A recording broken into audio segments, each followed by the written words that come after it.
Hey, folks, what is going on? Tonight we're going back to the future 40 freaking years later. Yeah, baby. Yeah, babe. Look at that. I don't have a Back to the Future shirt. I'm like, son of a bitch, I should have prepared. Good. I have a few. I have the Biff Tannen his hotel. Yeah, oh, God, you should have worn that. That'd be good for part 2. And the one, of course, that doesn't fit, it's Biff saying, "Say hello to your mom for me." God, there's some great dialogue in this movie, Pat, right? There's a lot going on in this film. Yeah, so pardon our lateness. We were chatting with everybody in the green room. Green room time. It was a rare occasion. We had everybody in the green room. So it was much longer than we thought. Yeah, I hopped on late. It's my fault. I was taking care of some family stuff. So thank you for hanging in there. Yeah, everybody waiting. Thanks for waiting for us. I mean, this is a big part of my youth. I remember seeing it. I just started working in the theater maybe a month before this came out. Yeah, so I saw it when it was there. I actually went on my night off, but I did see it several times there. But it was just this is one of those movies that, man, I mean, you gotta be pretty fucked up not to like it. I don't think I've ever heard anybody say they didn't like this movie. It's entertaining. It's got a great cast. It's just it's like a feel-good movie. Got a good story. Got a good ending, and it's nice the way they left it at the end too. Because it was a good way to end it. Put it that way. Where, hey, we got to worry about your kids. Absolutely, and I think it's one of the first movies I remember seeing in the theater as a young 5-year-old, 4 or 5-year-old. My brother had seen it 6 times, is what he had told me. 6 times in the theater. I saw it 6 times. But I think this is probably on a lot of people's maybe top 10 lists, right? I think so. Yeah. It falls right number 5 for me. So this is, some people could probably always have something wrong with it, but this is like perfection. Even when you're dealing with time travel, it's pretty damn good. Yeah, all the stars aligned. You had a good director, writer, producer, actors, score, soundtrack. Spielberg being involved never hurts, right? Yeah, I mean, it was just everything came together, and it was just perfect. Spielberg, I guess he had a good year producing, didn't he? Yeah. Well, he was on a tear. Let's see who's hanging out. We got Davey, our good buddy Davey. Pumped for this hangout tonight. Yeah, I was looking forward to this all day. And Davey had RoboCop. Really? You know, go back if anybody's a fan of RoboCop. Go back and check out his watch along from yesterday. I got in there for a little bit, and so was Pat. Yeah, I got in for a little bit last night, and I was there this afternoon too. He was doing some 1985 stuff. So if you guys haven't, if you guys aren't subbed to Davey, somebody throw his channel in there, because he did a real good thing today. We were going over a bunch of movies from 1985, like we did a couple months ago, like going through each movie that came out in 85. Mm-hmm. And there's some real winners, man. I'm telling you, 85 was a banner year, one of the better years for film. You and I talked about it briefly. The one thing I always remember hearing about was how Mad Max Beyond Thunderdome, they thought this was going to be the big hit, and like Back to the Future was just taking over everything in 85. Everywhere. So Beyond Thunderdome didn't make what they thought it would. So let's see who else is hanging. We don't need another hero. Says his calculations are correct. When this show hits 88 miles per hour, you guys are we'll talk some serious shit. Fuck these bitches. What's up? Damn, Cody Decker. What an ass.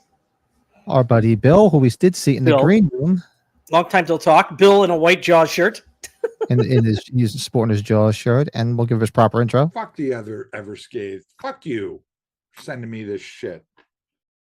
There you go. Yeah, you're dang right. Stallone was a big year in 85, Davey. With Rambo 2 and Rocky 4. Well, let's get this started. Everybody should, because this way we're already about 25 minutes after 8. It's just under 2 hours. Well, the version I'm watching is on Amazon, so I don't know if there's anything added. What's your time on yours? I have the.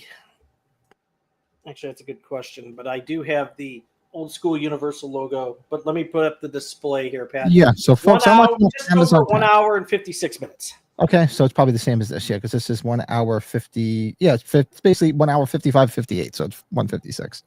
Yeah, they probably have the extra silly things at the end of the DVD here, you know. Yeah, so everybody get it, bring it up. Let us know in the chat where you're watching it. You own it on physical media, you're streaming. Let us know where you're watching it, and we'll get everybody a minute or two to get it all set up. Eric M, what's shaking? Yeah. Hey, Eric. Saw this in the theater too. Yep. And I'll wait for it. Soundtrack's just awesome too. Alan Silvestri, he's a great composer. Yeah. A lot of good stuff. Jordan thought he had this on DVD, but I guess not. Well, go over it. Like I said, it's on Amazon. And shout out, speaking of... This is a 10. This is a 10. Shout out to Robert Zemeckis, because he was coming right off of Romancing the Stone, which is my mom's favorite movie, and it's a great film. I enjoy it. Good movie. My son's named after the Michael Douglas character, weirdly to say. Is he really? My wife didn't want to name him Jack, but his last name's Colton, Jack Colton. So yeah. Oh, okay. I don't remember that. Remember, he was born on a Friday the 13th, and there was no way he was getting Jason. Of course, that wasn't going to happen. Yeah, right. But his middle name is Jace, so it's short for Jason. So that's kind of cool. My wife's like, "That's not the reason why he picked it." I'm like, "Yeah, it is." And if you guys haven't had enough, go check out Davey's channel. Like I said, he did some real good stuff for 1985 today. And we're gonna put his Did everybody say what they're watching it on? Okay, see, Dean, hey, what's going on, bud? Dean's probably Dean, what's up? I have this version with the nice little pop-up. That's what we're gonna be watching it on the Blu-ray. It's a lot of fun stuff in this thing. Oh, it's on Hulu, so you watch it on Hulu. Yeah, because it's easier just to do it. Same thing. I didn't feel like digging out my DVD and put the player on. Romance is a classic where I grew up. Me and my brother used to know every word to that movie. Yeah, Romance in the Stone was big. My mother loved that. My mother, she liked what the hell's his name? Michael Douglas. Mm-hmm. Danny DeVito he's hysterical in it too. Of course, why wouldn't he be? You liked this movie. You said it was a 10, so we don't want to. I don't want to hear it. I heard it right from your mouth there, Neighborino. Now I don't know, Pat. You were probably following DVDs when DVDs hit it big and VHSs were dying. You know, DVDs hit the video store. So it's 98, right? That's when they really started making it big. But it took a few years for Back to the Future to come out. It didn't come out until 2002 on DVD. This is at the original DVD set from 2002. Kind of wild, huh? Is that when it came out? Really? Yeah. Well, DVDs really didn't blow up. I remember the wife bought me my first DVD player, and I remember we had bought our first house. So it was 2000. It was my birthday of 2000. She bought me DVD player, and the first DVD she bought me, of course, was what? Halloween. Of You're course. damn right. Was Fucking that you're my- right. There will be some other ones too. I forget what it was, but Halloween I remember vividly. You know what my first DVD was? And I still dig it. Con Air. I love Con Air. It's silly, fun. Con Air. Nice. Yeah. Yeah, but the first Halloween edition on Blue or DVD, remember that? It wasn't the It was, greatest. yeah. I mean, it was Anchor Bay release. You had that little Anchor Bay intro and everything. It wasn't too much to it, but it was just great. I was just like, look at this. It's nice. I have to put my VHS in anymore. I should send you my poster too. I forgot to do that. I'm sorry. I have that picture up. So Yeah, send send me that whatever. forward. Well, let's get this started. It's Let's get 30 here on the East Coast. Let's get this started. So Get all it queued up. started in here. Everybody get it ready. Let's get started and enjoy Back to the Future. Celebrate 40 years. We'll do countdown from 3, 2, 1, and Back to the Future. General trivia. Christopher Lloyd stated that he always, where did it go? They always wanted to do one more movie in which Marty and Doc Brown time travel back to ancient Rome. Oh, come on. I don't know if I want to see them in friggin' togas.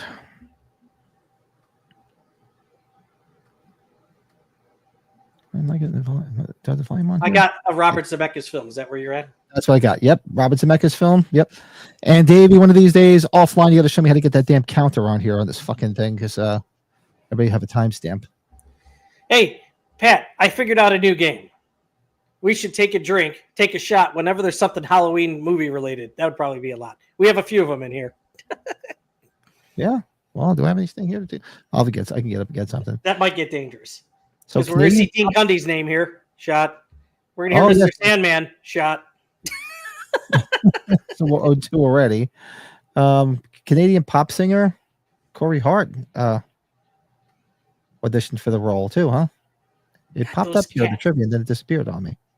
I remember seeing those alarm clocks or those cuckoo clocks, the animals, right? Yeah, those were always awesome. So easy pad, you open up a tab and share that tab as a screen share on StreamYard. Oh, is that how you do it? Is it that easy? I'm just a retard. Look at the Burger King wrappers. That old school Whopper wrapper. I love seeing all this old stuff. Yeah, my parents had a clock like that other that one in the back there. Did you ever see Huey Lewis and News in a concert? I did. I did see them up at the casino by my parents' place the year after they moved up there. Got to see them. No, I would like to though. You know who this is, right? The news anchor, right? No, I should know. She was the what do you call it? The daughter, the blonde from Used Cars, that inherited the used car lot.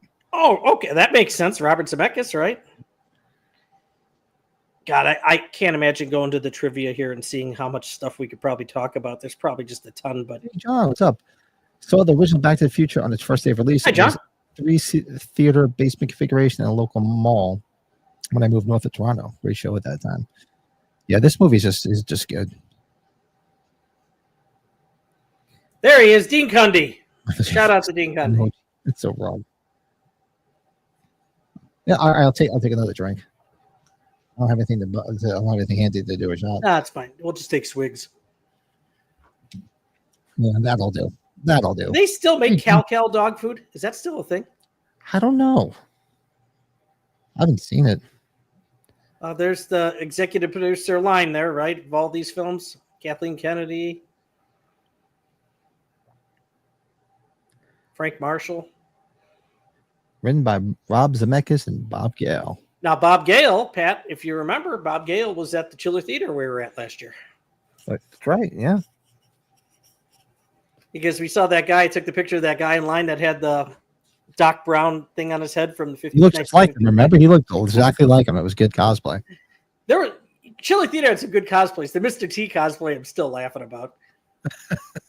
Gives us the A-Team Mr. T. Oh, God.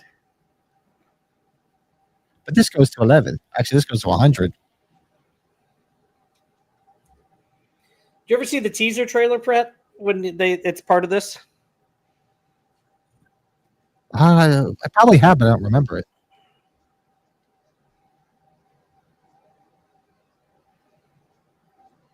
Okay, yeah, I'm not a musician. We have a few musicians in the chat, and you're a musician. Is that a pretty small guitar? Yeah, it's like the little mini guitar. They used to have a lot of those back in the day. Okay. My old guitar teacher had a small little guitar like that. He used to keep in his car. He sat in traffic, he'd practice it. I swear the Storage Wars people would have a field day at Doc Brown's house. Back to the Future, Bill and Ted crossover. Could you imagine? Because it's very similar, yeah. That wouldn't be bad, yeah. The sequence of election o'clock at Doc Brown home is a reference to the classic movie The Time Machine. That makes sense. Now, the one thing I never really followed was, I'm sure were there comic books or were there books? I would like to see what other stories that people came up with. It'd be kind of fun to go back and see what they did. Yeah.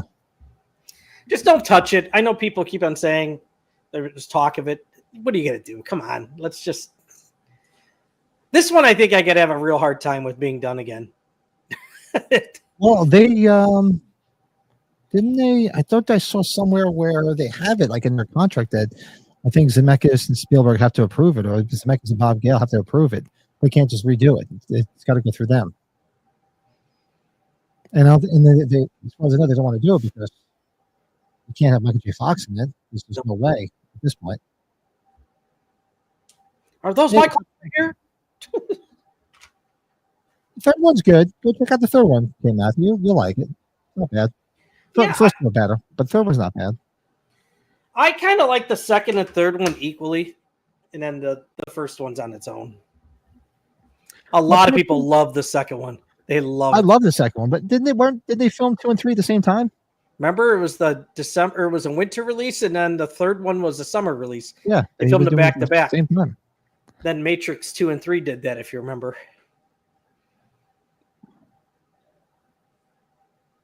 Good song. So good. Look at that Toys R Us sign there. My God. But you know, the street where Marty goes, Back to the Future was filmed in the same place as Gremlins, and of course Steven Spielberg and Francis Thomas. And this was also it's a Universal lot set, the city lot set, I thought. Yeah, right? This is also, I believe this is also the same setting for the first Twilight Zone episode.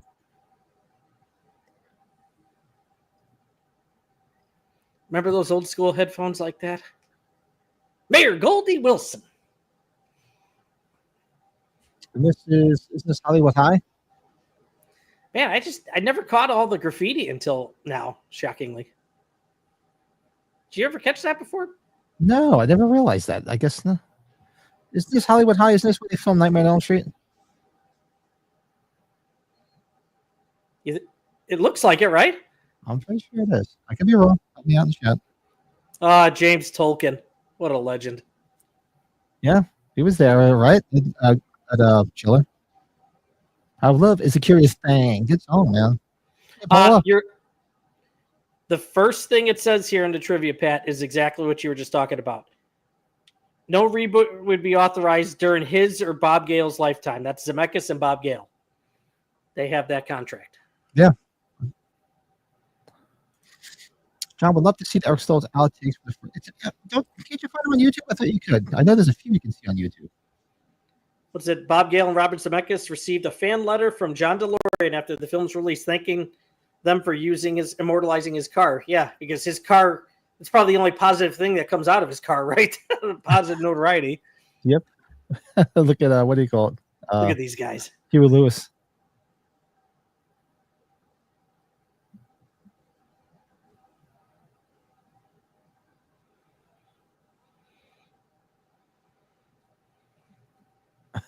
The pinheads. Who are the other three people sitting down with Huey Lewis? Anybody known? I would have to. I don't know. And Claudia Wells, I gotta tell you, Cute. Pretty girl, cute girl. Cute You as know hell. what's funny is like I never really caught it at age 9 when the sequels came out that like it was a different girl for whatever reason. They did so damn well making it. And They did. Somebody known. It was Elizabeth Shue. Yeah. It's like damn. And you've ever seen her? What she looks like in present day? She's aging well. Does she? Yeah, have to check it out. Hey, Goldie Wilson. And so's Leah Thompson too. My God. Oh, yes, she is. It's amazing when we first introduce to Marty, we don't see his face until he gets blown away by the huge louds. But yeah, it's all hidden, but it's actually a pretty cool sequence. Well, yeah, when you think about it, ooh, Cody gifted a membership. Marty's 1985 is not the greatest. It's not Biff Tannen's like Hill Valley, but exactly. Let's see who got the look at all these older fucking cars in the background now. These cars weren't old for us back when this came out, but now they are. There goes that truck. Dalton's TCG Center got the membership. Never heard of that one. Well, welcome to the friggin' Quake Cave Dwellers. Someday, Jennifer, someday. Take that truck up to the lake.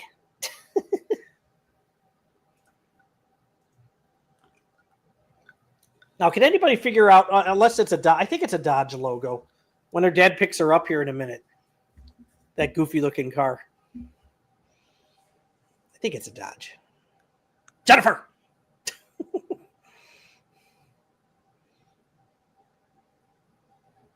Yeah, she's definitely cute as hell. I haven't watched this in a bit. Yeah, get naked. Take your clothes off. Back to the Future 2 is also a 10 out of 10. Look at Mike. Look at Mike throwing 10s out. Excellent. Thanks, Mike. Bill, you've probably seen my picture of Michael J. Fox, but I had a Teen Wolf shirt on, and he was just so amazed it wasn't anything Back to the Future. He's like, that's a great shirt. Michael, what's up, buddy? Member for 4 months. Awesome. What's shaking? You get scared, with his Parkinson's, like, that was 2016? Yeah, that's a Dodge, isn't it?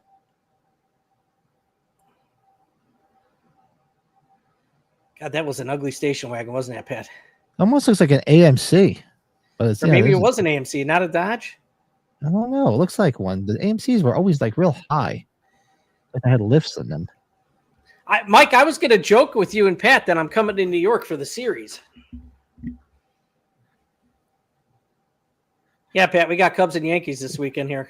You see the theater in the back of Orgy, American style, Triple X. That's awesome. What were you saying? No, Mike brought it up. We got Cubs and Yankees this weekend at Yankee Stadium. Ooh. I have to do of FaceTime while we're watching them. Might have to. Taylor's got a little bit of a tournament here, but it's local, so it's not going to be all day. I spilled beer when that car smashed into me.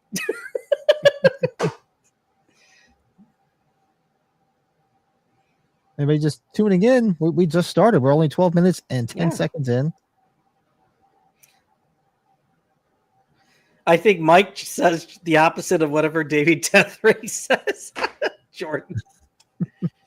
Actually, hi, Paula. Amazon showing the goofs. It says continuity error. When the lady from the Hill Valley Preservation Society ends the flyer to Marty. Oh, I took it away. Oh, here it is. Oh, they take it away so quick. It basically said that what she was writing on there was already on there. I don't know. For supporting characters, if you don't count Christopher Lloyd, Michael J. Fox, I got to tell you, man, I think Thomas Wilson's my MVP of this movie. He's just such a good asshole. He plays such a good dick. As much as I like Crispin Glover in it, too, though. Oh. Well, filming location, 9303 Rosendale Avenue, Los Angeles, California. Oh, how could we forget? We have a John Carpenter regular coming up. Buck Flowers, Red, right? Yeah. But is Red towards the end? He's towards the end, isn't he? I'm trying to remember. Yeah, he's towards the end. Drunk drivers. Look at that hair. It's about this scene. I always pretend my amp is too loud. I go fly backwards. One time I tripped and almost knocked the full stack over. Nice. Next, please. You know what? I guess it's good because you know what? It doesn't need to be redone. Come on, guys. Think of new stuff. We don't need to keep rehashing the same shit. Zemeckis' first movie was a 78 movie, I Want to Hold Your Hand, which is about a teen girl who wants to see the Beatles. Of course, the Beatles had gone their separate ways 8 years prior. I never saw that one. I don't think I saw that one, Slasher Fred, either. No. Either.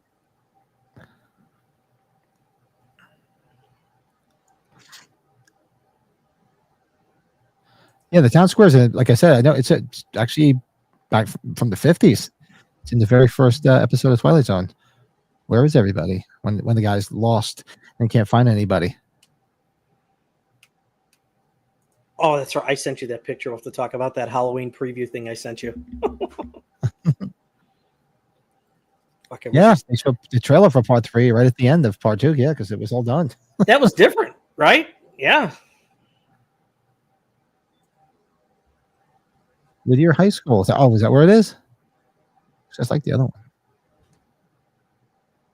Look, Bill, I'd like to cut me off a nice slice of original Jennifer over here. I'll take it. Me too. I'll take 2. 2, please. Bill's your wife next to you. Just kidding.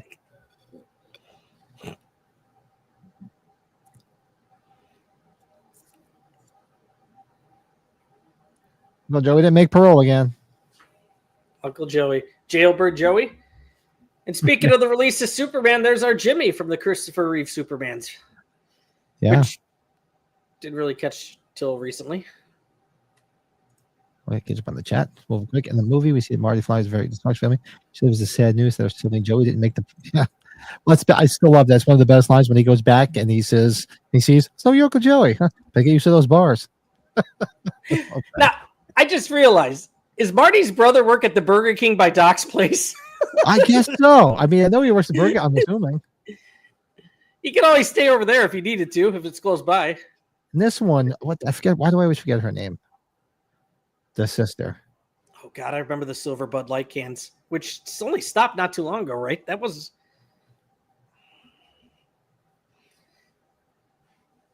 I thought that was a Bud Dry at first. Bud Dry. Ugh, anybody just. Ugh. Oh God, you've got to be desperate. Apparently, Screwy Lewis and the Blues claim they never made big money from the Power of Love. I tuned to find AM and FM radio, and they made money. What the hell are they talking about? They did, and now Huey Lewis he's been to I think at least 1 or 2 conventions now with the Back to the Future people. So yeah,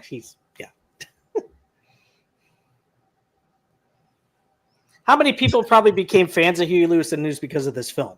There's got to be a decent amount. Oh yeah.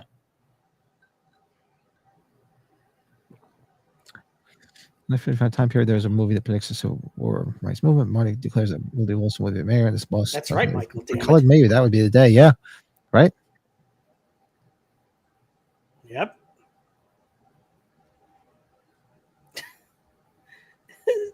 Mike saw Chris McGlover to New York subway 25 years ago.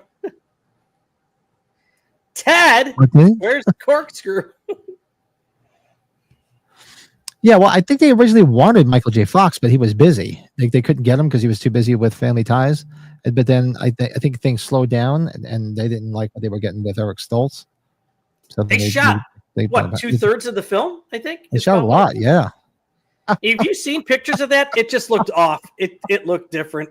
Yeah, it does look so different. I mean, I like Eric Stoltz, but yeah, they made the right move. Hey, he went on to do. He's got that great scene in Pulp Fiction. Let me get my blue little medical book. Get the shot. I mean, he was in all sorts of shit. I mean, come on. I mean, hey, he was Rocky Dennis. The best is they got that Rocky 3. I saw that guy with that Rocky 3 shirt on with Rocky from Mask on it instead of Rocky.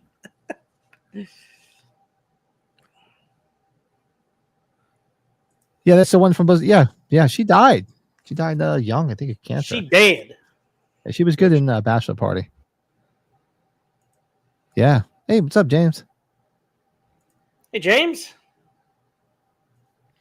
You can still see Eric Stoltz in the movie. When Marty punches Biff, you can see Eric's fist in the shot. Really?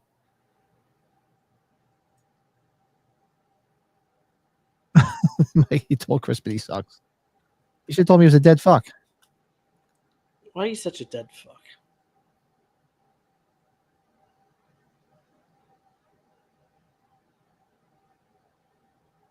Yeah, he was 85 was a big year, man, and he was just so big on TV too. It's a shame that Parkinson's basically just took everything away from him. I guess there's a song. It doesn't say on here. Huey Lewis brought Zemeckis and Gale a previous song before he came up with Power, Love, and Back in Time, and they rejected it. Really? Yeah, and they explained after explaining what they were hoping for, Huey Lewis came back with the Power, Love. He was then told they needed one more song, so he came up. So upon viewing the cut of the movie, Huey got inspiration for Back in Time.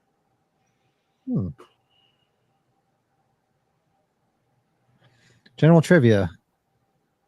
Alan Silvestri's score begins 18 minutes into the movie, appropriately when the machine is revealed. Stick on the back of Doc's truck. One nuclear bomb can ruin your whole day. It's funny, as Bob Gale said, it says here, he looked over his notes years later and saw that Johnny Depp auditioned for the role. And he doesn't even remember him auditioning. Well, a few people. Wasn't there a few pretty famous people that auditioned? Yeah, I'm trying to see what else is going to come up here next.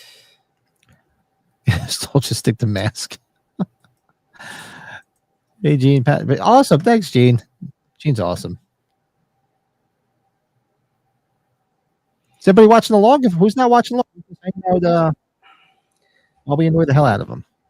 This is funny here, and I wonder if this still happens. When Tom Wilson's asked about this movie by enthusiastic fans, he will often hand them a postcard of frequently asked questions as a time saver.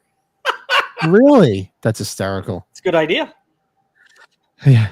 Right, Gene? You built a time machine? I have a DeLorean? Hey, it's not like he had like an AMC Gremlin.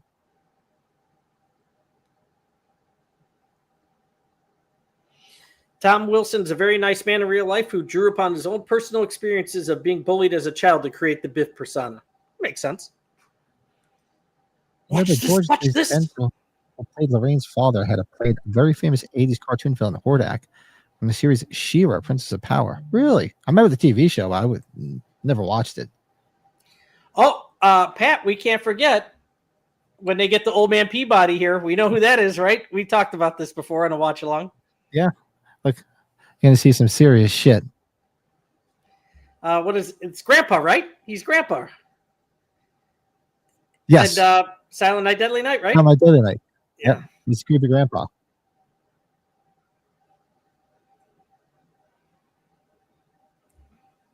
Yeah, I think. I think when I was talking about Back to the Future, that was when you stepped away on Sunday. I only knew Christopher Lloyd of this at the time, and Mr. Mom, of course. But I watched all Taxi years after this, and I could see how they picked Christopher Lloyd partially because of Taxi. Yeah, that's where I knew him from. I used to watch Taxi. We loved Taxi. Famous still right here, them turning around. Famous shot. It worked.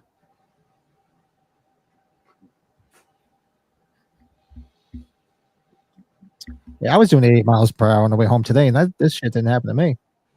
You were flying that fast? I tried to make a time machine. I have a Hyundai Tucson.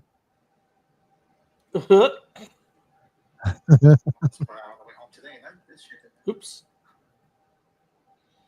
You're gonna see some serious shit. Why do you have to build long? What was that? No, Michael says he wishes he had the ability to watch along. Don't have a TV nearby or anything you put on. Yeah, actually, thanks, Davey. Everybody hit that like button. Let's see. Let's get these likes up. Damn it. Exactly. Only night. Tell him, Gene. Say, what the hell? What's this shit? Watch this. The MC-12s were awesome cars if you don't take their performance and reliability into account. The thing I remember the most was if you got a ding or a dent, weren't they stainless steel? They were stainless steel, yeah. Yeah. I remember a guy on Pawn Stars was trying to sell. He totally made it a complete replica for the movie. And it was the main guy, Rick, right? Rick didn't want it. Mm-hmm. He's like, you kidding me? They took it for a test drive. He's like, God, these things suck. Hey, that was what Ace Frehley was driving when he smashed it and was killed himself drinking and driving. You know what? I could see, Pat, like, let's just say we're billionaires here. I would probably have one in a showroom for being a movie fan still. Find a pristine one just to have. It'd be cool. There was a guy that was on he was on one of the Kiss podcasts, and he has a collection of a bunch of different DeLoreans. And I thought he had one of the screen used ones. I could be wrong, but I know he had Ace Frehley's, the one I was just in question I was telling you about. Oh, really? Yeah, he was on one of the Kiss podcasts about a year ago. Hey, Michelle, what's shaking?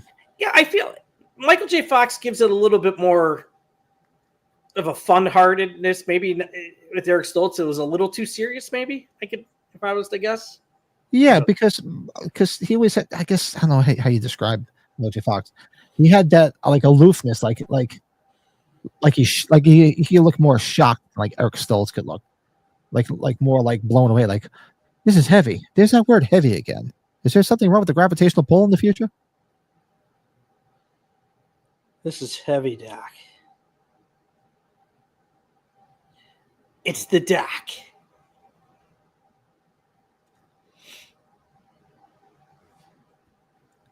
Michael says, I know Christopher Lloyd for this movie, but he also was Professor Plum and Clue, another movie that rocked. One of our favorites. Oh, that's a good question, Eric. If you go back in time, what event or person would you want to meet or see? Ooh, that's a tough one. I have to think about that one. Jesus.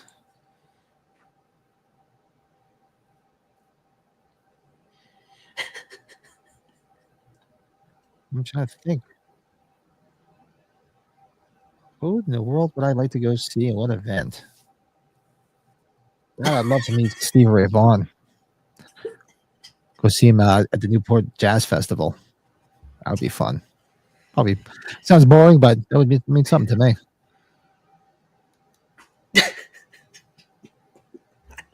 What's the matter? I don't know. I'm just being stupid silly. Movie came out on VHS. They added the "to be continued" at the very end, but had removed it when it came out on DVD. Did they? I thought. Oh, really, Slasher Friend? Huh? I remember "to be continued" on it, but I didn't. I never realized they removed it. To be honest with you.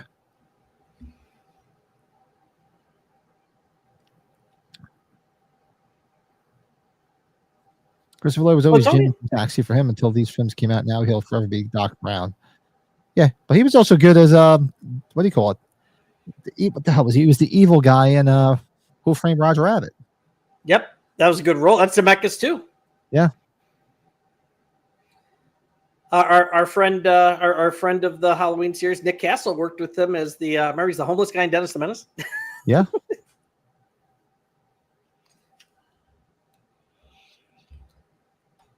Our Hulk Hogan fans. Our Hulk Hogan fans would know Suburban Commando. He's in that.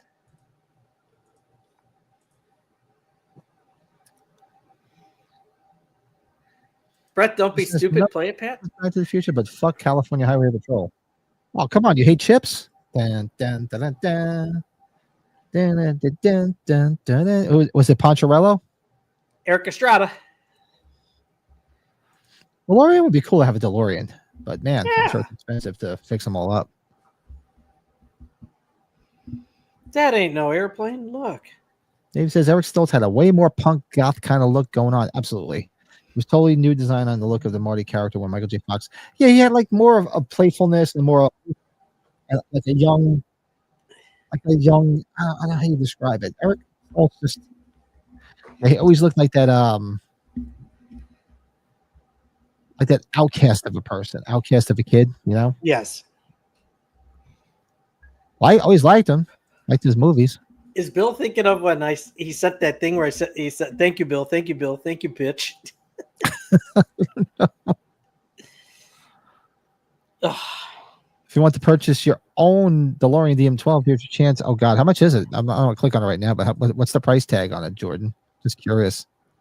Now, I don't know if IMDb's updated, but this movie holds the record for staying at #1 at the box office for 3 months. That's insane.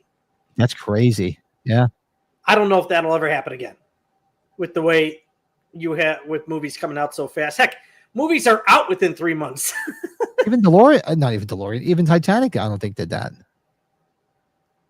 No. That's crazy. Oh my God. No. The Libyans. It's the Libyans. I don't know how. They found me. I like. The best, they're in like a fucking deadhead van, right? This is the first movie I ever saw a mother kiss her son on the lips. Cody Decker's a sick human being. He's a sick fuck. Not a dead fuck. He's a sick fuck. What's she saying it again? She's like, man, it feels like I was kissing my brother. Michael just wants to go back in time to bet on sports, like yeah, exactly, like Biff, right?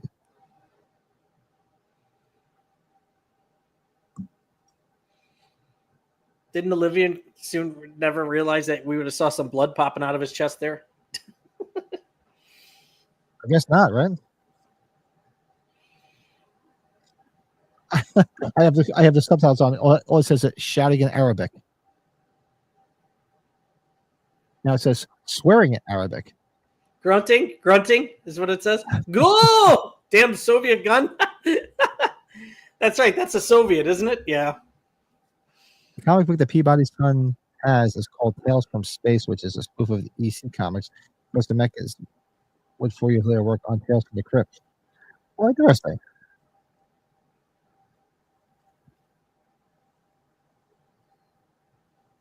What am I supposed to play?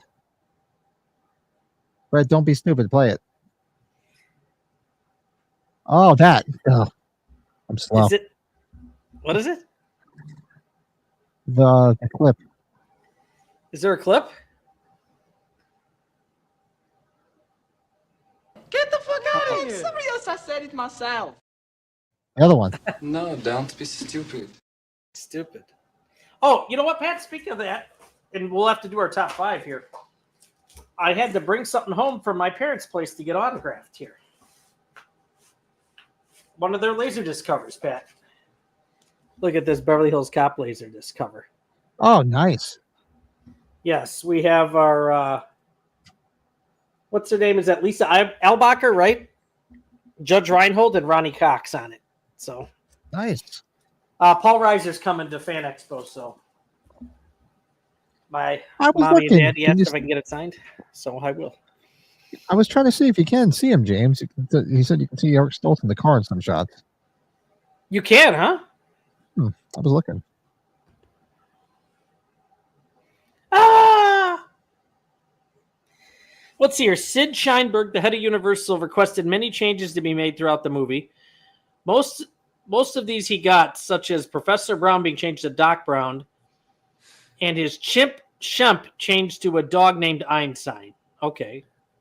Marty's mother's name had previously been Meg and then Eileen, but Sheinberg insisted that she be named Lorraine after his wife, Lorraine Gary.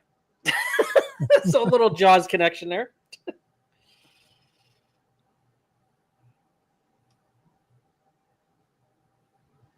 There he is. There's the creepy grandpa. There he is. Tales from Space. There it is.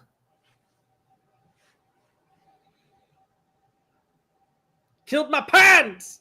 Could you imagine going back and oh god, it'd be insane. Who was it? Slasher Fred talking about how Eric Stoltz was method, or he insisted that the cast and crew addressed him as Marty. Did somebody say that? Oh, I don't know. James says from let's see, maybe I'm going to start. I'm falling behind in the chat. Wikipedia in total, Back to the Future was the #1 film for 11 of its 12 first weeks and remained in the top 10 highest grossing films for a total of 24. Yeah, it was just a monster. Oh, it doesn't give you a price. Yeah, contact yeah. Means nobody can afford it. Can episode what business information for Back to the Future because back in time. He says that's a great one too. That's where the guy goes back and then he is talking to his parents and he sees himself as a little kid. That's the one, right? You can't shut old man Peabody up in this, but in frickin' he doesn't say anything in Silent Night, Deadly Night. Yeah. No, we talked about this before, Mike. They can't do a remake. It's in was it in Zemeckis and Bob Gale's contract, right? Yep, Zemeckis and Gale's contracts. Yep. In the time that you cannot do a remake or a reboot of this.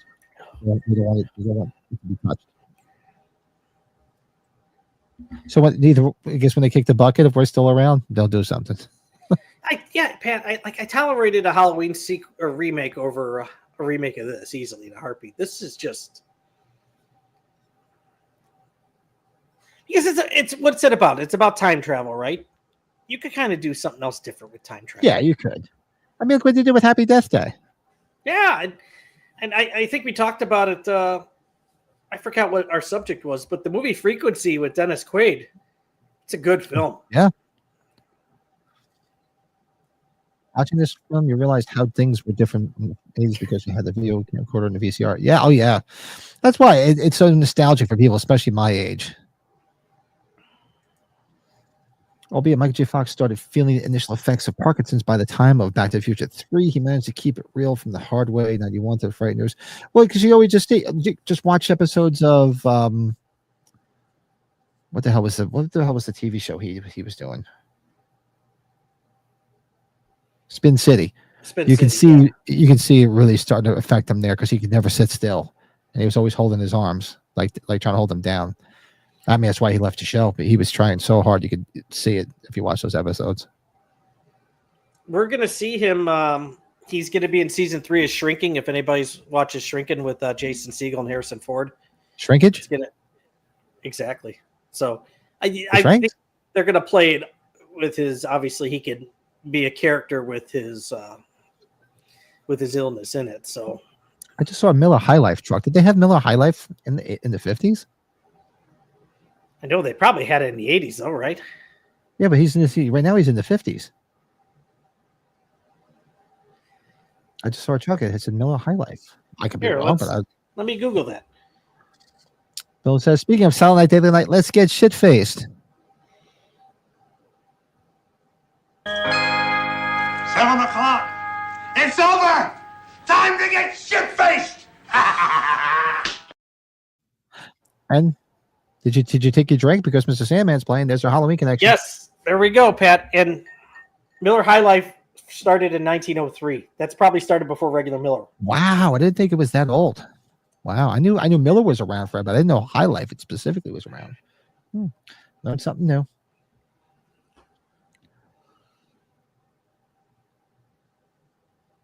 I do have it doesn't fit too well. I still kept it. I was Marty McFly for one Halloween. I have the life preserver and I have the jean jacket.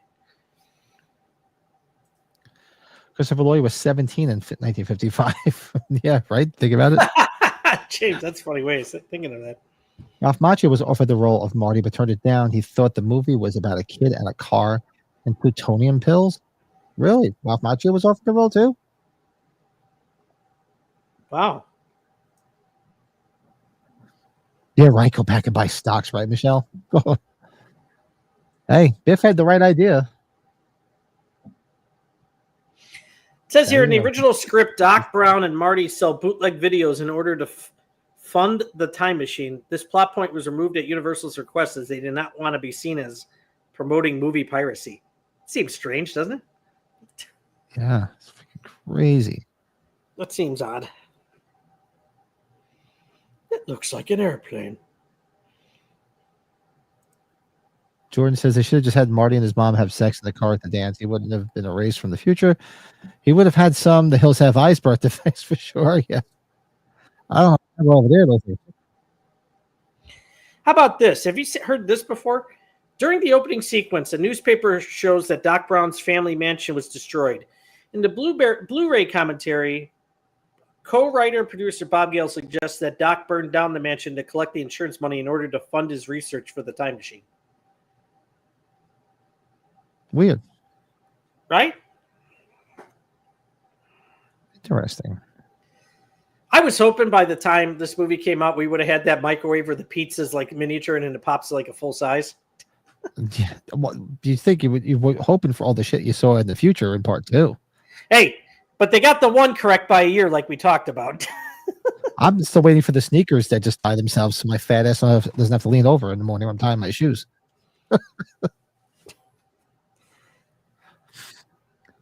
Is that Leanna in the chat? Yeah, what's going on? Oh, there we go. Hot Tub Time Machine. Leanna, good stuff. We should watch that movie, Pat. And Crispin Glover's in that, too. I'll do that. There's Billy Zane. Early Billy Zane. Kid Oh, thinks he's yeah, there gonna he is. drown. Hello? Hi, hello? Ted. McFly, where's the corkscrew? You realize, McFly, you're a dead fuck?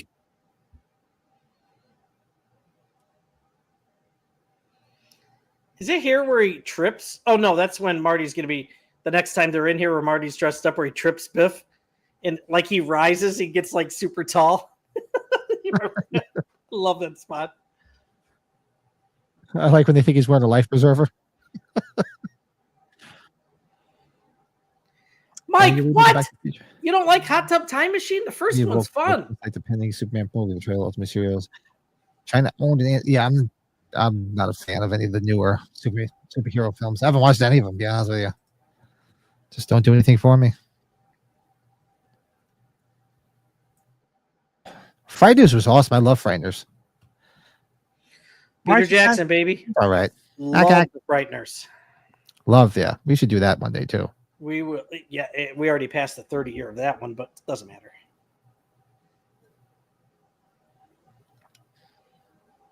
That diner looks much more, much more badass in the future, right? In part 2. Yeah. Now, this actor who plays Mayor Goldie Wilson, he does quite a lot of conventions. That makes I love sense. these people that are in the movies for like just like a scene or two that'll just make money being in it.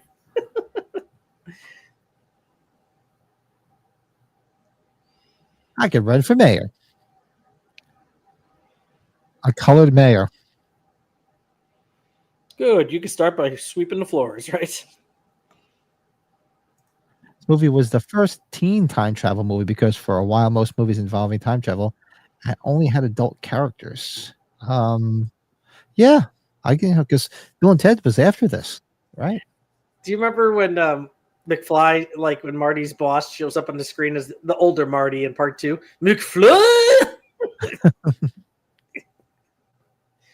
You're fired. Flea, needles. Now I get some Pasadena vibes here, Pat. It does look very Pasadena. Let's see. Yeah, 'cause sometimes when I click on the thing on Amazon, it tells you the location and where we are, but Well, I'm not saying this. we're not too far from Doc's mansion, the Brown Mansion, because I passed that with the family when I was there a couple years ago. Look at him. He's a peeping Tom. My dad's a peeping Tom. Why is he disgusted by that? He's like, Dad's a perv. Hey, Dad! I bet I got a chip off the old block. Ooh, hit his head. Ow. Yeah, it does look like Pasadena. And this was the gig. They did this every time, Pat, right? Like Marty got knocked out and his mom was there to comfort him.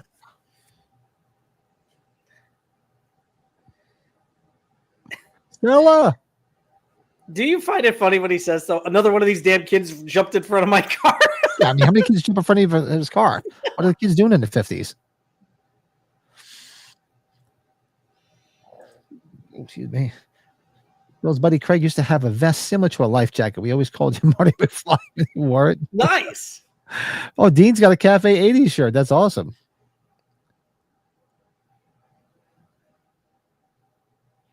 Yeah, Pat, we should probably check out when we're there in a few years. We'll go check out the other sites. Because, I know that the Brown Mansion looks as clear as day the same. Oh, Yeah, so Pasadena. Davey, a lot of it was shot in Pasadena. Okay. Yeah, it looks like it. Actually, believe it or not, the house that he was, if you look at the house that he was spying in just now, I swear it looks just like the house that they filmed the interior of the Wallace house in. The one Hey, that's directly to the left of the Doyle house. Don't be starting shit, Pat. Yeah. Some seriously faggoty ass shit right there. So Relax, there was no other choice to place Mr. Strickland than James Tolkien. Yes.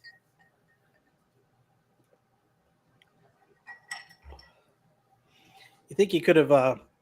Well, I didn't mind him in the Masters of the Universe movie, even though that movie's different. Why do you keep calling me Calvin? Isn't that your name? Calvin Klein? It's all over your underwear. You're my ma. You're my ma. Oh, Leah Thompson was so cute, God, and she still looks great.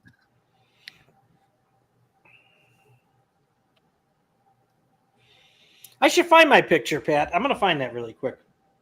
We can post that too. I'm excited about that. Imagine that. You'd be back in time. You're like, my mom's a horn dog.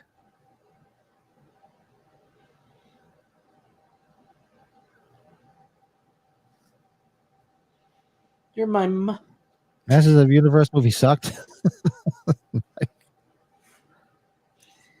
Well, Orko, but Frank Langella, Skeletor. Frank Langella was good. Dolph Lundgren, because it was after Drago. I didn't mind Dolph Lundgren as He-Man. The story was a bit shit. Who was the ultimate bully in the 80s? Biff? Johnny Lawrence? Or Chet Buddy from 3 O'Clock High? The ultimate bully. Ooh. You're my For me, I would probably say, I don't know. I'd probably have to say Chet. Because 80s he's the one that sticks out the most, Pat, I think, just because of what that movie is about. Yeah, because he really is the biggest bully. I mean, Johnny Lawrence, he was a bully, but he was more like the bully to to Daniel-san mostly. If you're not, if you want to include, I'm going to tell you the bullies in Christina are pretty damn, especially the one main guy. Isn't that guy's Cunningham's car? That's one of Pat's favorite lines. We could watch Jackie Gleason while we eat. There's somebody I met just last summer. Jason Hervey, the Wonder Years kid. Yeah, I was going to say the Wonder Years kid, right? Yeah, remember I sent you the picture and I was like, shit, I didn't have my Back to the Future poster with me. If Cody's still in the chat, Cody, he was with Eric Bischoff for the Top Guy Weekend for the wrestling podcast. Because, they used to be in business together. They used to have their production company. He looks the same, man. Aging well. It's brand new. It's brand new. Now I'm thinking of, is it the second Police Academy where we won't get out of the car? Remember? There's one scene. Oh, yeah, but believe me. Hey, if some girl was changing in front of the window like that, you know I'd be looking. Sorry. Love my wife to pieces, but I'd be like, I'm going to have to look at that. Sorry. Wayne's dad's hitting a bunch of kids. He should keep putting on the show for all the local peep tops or what? Exactly. I hit another kid. What? These are all because my daughter's a whore. She keeps freaking. She's an exhibitionist. Oh, that's good. That's good. What the hell is John F. Kennedy? Well, you had to have heard about John F. Kennedy within the next couple of years, right? In 1955. Yeah, in 55, I guess you probably wouldn't have heard of him. I mean, you would have heard. You might have because his father was an ambassador. I guess if you didn't pay attention to politics in small towns, I guess you probably didn't know who the hell he was. Here you go. It's the house used for Doc Brown's home is the Gamble House at 4 Westmoreland Avenue in Pasadena, California. It was the house the Gamble it was the house of the Gamble family until 1966, when it was turned over to the University of Southern California and is now a historical museum. How about that? There you go.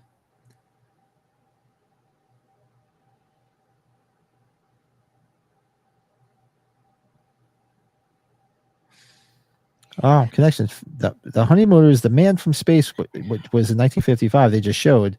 The family of Lorraine Baines is watching this episode on The Honeymooners. George McFly watched the same episode on 1985's rerun of, what the hell is it? It doesn't say. Here's somebody they said was considered for the role of... That's why. Continuity error. That's why. Because that episode actually appeared on November 5th on the show here, but it actually didn't air to the 31st. Of 1955, so actually it's continuity error there. I'm going back. I'm sending you that picture of that guy from Chiller Theater now. Yes, everybody hit the like button. Damn it! Let's see what the likes are up to. Now, yell at people. It said here too. What's Another person I'm sorry. You got 20 likes. Keep hitting those likes, folks. Another actor they considered for Doc Brown. Maybe somebody said in chat, and I could have seen this, but it's fine. John Lithgow. John Lithgow. I can That's see not a that. bad secondary. That's not bad. I could see John Lithgow doing this. All you have to do is play the part like he played in the third Mark from the Sun. Watch this. Watch this.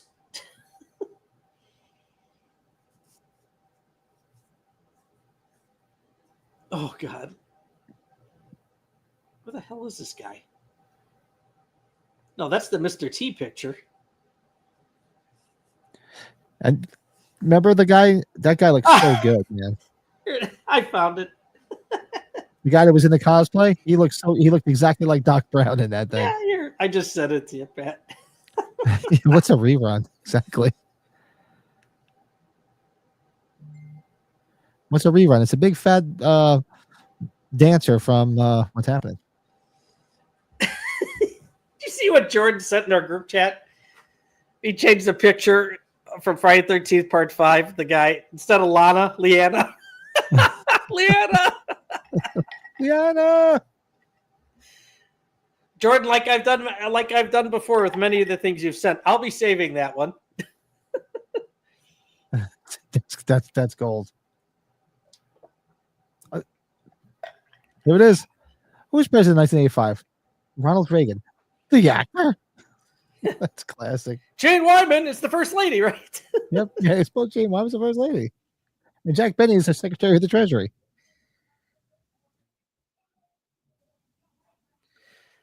Every once in a while, in the last few years, I've seen it at conventions, like a replica, like just like something light up flux capacitor. I've always wanted to get one of those. I would get that and have it in the background. That'd be cool.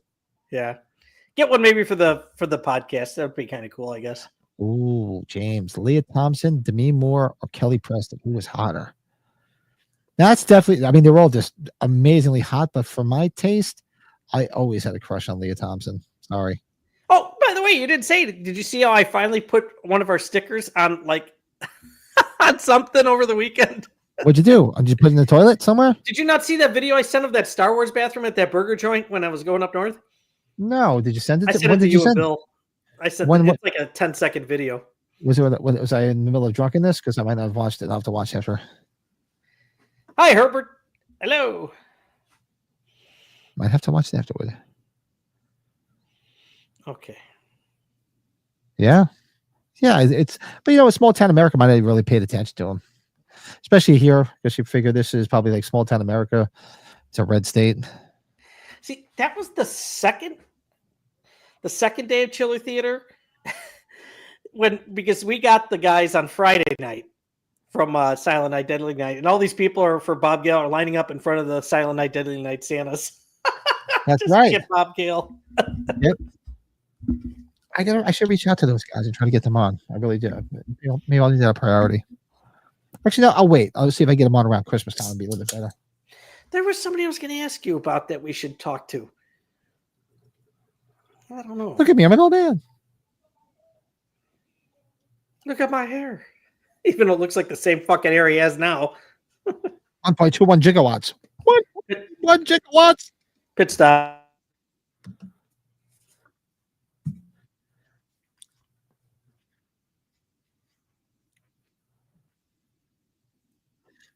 Back to the Future 3 is very similar to the movie Time After Time, which also had Christopher Lloyd and Mary Steenburgen.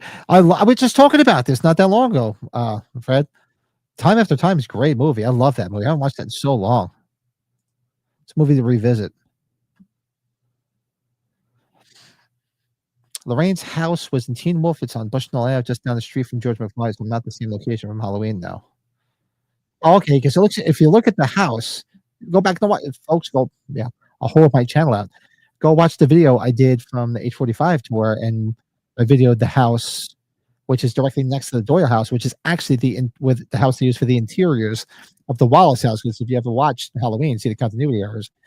When they're inside the Wallace house, it does not match the Wallace house. So the house for the interiors was actually directly to the left of the Doyle house, and the Wallace house was just all for exterior shots.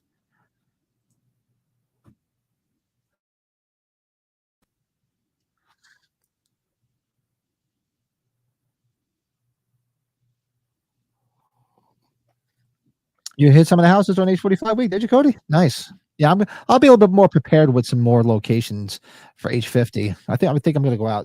I mean, me and the wife were out for what, 8 days? Maybe we go out for 10 days. Imagine Charlton Heston as Doc Brown at the time. That'd be interesting. I don't know though. Charlton Heston's a little bit too serious, I guess. I can't see him being as like off the wall as like Christopher Lloyd is. Herbert, what's shaking? I don't behind the chat, but it's moving good. I thought about it long and hard. I'm gonna go with Demi Moore. No joke.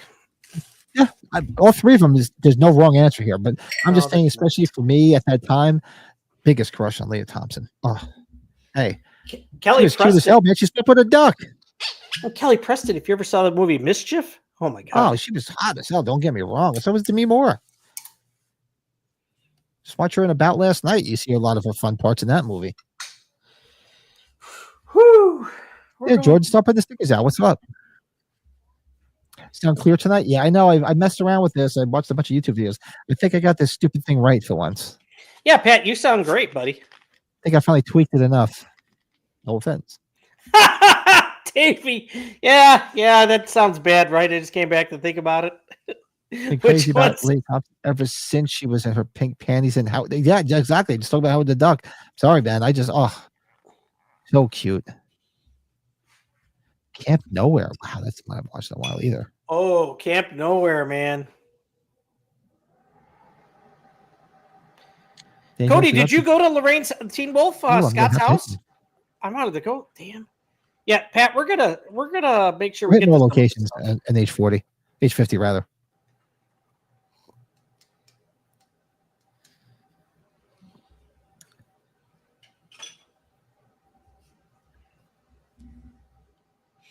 Ooh, Eric M. Gene Wilder. God, that's really good, Eric. That's a real good. That is actually interesting. Good. That's a good one. I sent this to my brother. If my brother's in the chat, my brother might agree with that one possibly. Yeah, that would be interesting. Maxwell, what's going on? Maxwell. Welcome. Just tuning in. Timestamp. We're hitting it at we're at 56 minutes and 29 seconds to be exact. George McFly's getting kicked in the ass. You're a slacker, McFly. Davey, if you sleep on the porch, I'll come visit you. Yeah. I'll stay there with you for a little bit. Yeah, we passed Pee Wee's on the H45 till we passed Pee Wee's house. Sure did. And the Liar house. Liar house. The house from Shocker. The house is from Shocker. The house, yeah, that's right. And the house from Some Kind of Wonderful. The house from Shocker, wasn't it across the street from the Elm Street house? If I'm correct. Yeah, the one was hard to see. Actually, no, the one from was it Pretty in Pink or was it the 16 Candles house? What did the house? It was one of those movies. I remember you could barely even see the house because they have so much shit overgrown, like sort of like the asshole that owns the Elm Street house now doesn't want anybody to take pictures. It's like, buy a famous house. What's your problem? You know, Herbert just brought something up. Yeah, as a Stallone fan, I'm envious that Back to the Future was the only film that. What is it? What did he say out there? I mean, age 50 and visit the local police station during. Hey, I'm surprised we didn't get arrested because we partied hard. Is Leanna saying she's coming to age 50? Are you going to age 50, Leanna? You got to let us know. You got to come out. That would be awesome, Leanna. If your bill's going to come out, sure, we'll have a good old time. It'd be fun. No, Herbert was saying, as a Sylvester Stallone fan, I'm envious that Back to the Future. Why are you so heavy in the future? Was there a problem with the Earth's gravitational pull?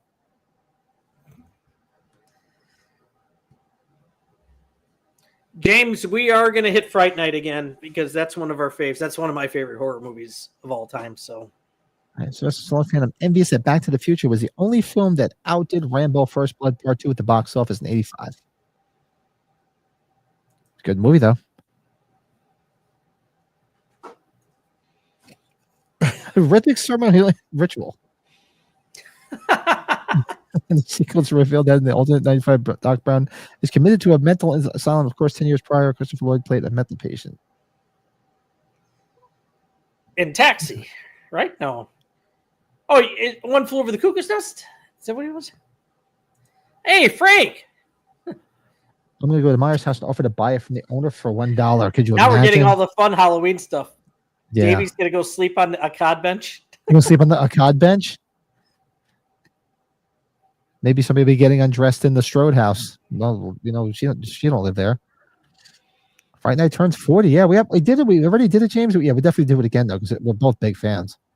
Yes. Hey, Frank. Good evening, Frank. Yes, Frank. We're discussing hitting Back to the Future houses when we're in California for H50. That's our next thing here now.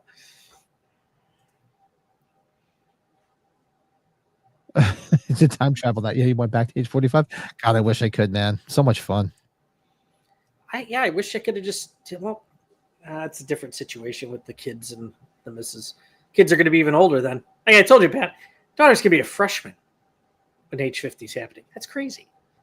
Well, age 50, so you figure 3 years away. My daughter will be out of college. My son will be 26. I'll be 56. Not going to happen 3 years. Pat, why are you such an old fuck, right? Pat, why are you such an old fuck? Why are you such a dead fuck? Talking to my wife. Oh, here we go. Does that mean you finally found the chest? Like place, right? Yeah, we're gonna have to, I'm told you, we're gonna BA Baracus your ass and just fucking drag your ass and throw you on a plane. Oh yeah, here we go.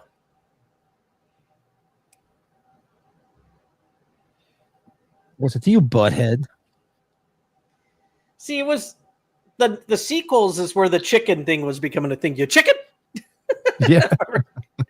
Not in this movie though.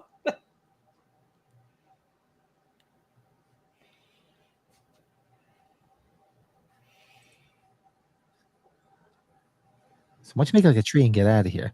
Speaking of Fright Night, James, one of Michael J. Fox's first movies was Class of '84, which was over by Tom Holland. Was that Roddy McDowell? Yeah. Class of '84 is one I haven't watched in a long time either. Wow. I had sent because I sent you a picture of that preview issue from Chaos Comics. I sent it to Frank earlier because I can't believe I had that thing and I sold it when I needed money because you see how much those things are going for now. There's only 66 of them. Like $600. I hate when you sell that and you just kick yourself. And that's one of those things I wouldn't care to have as much. And I think that's probably why I sold it at the time. Pat, I don't think I sold that thing for more than $200 at the time.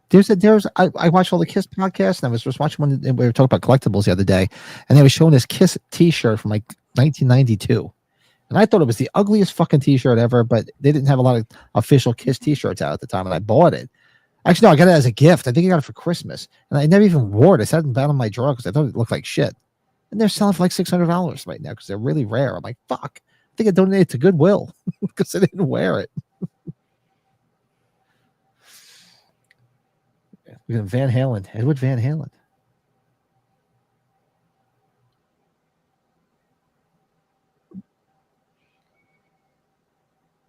Yeah, I got to go back and look and see, Frank, which Chaos Comics I need. I know I need a few of the Death of Laurie Strode ones. I think that's about it. You don't have them all either, Pat, or do you?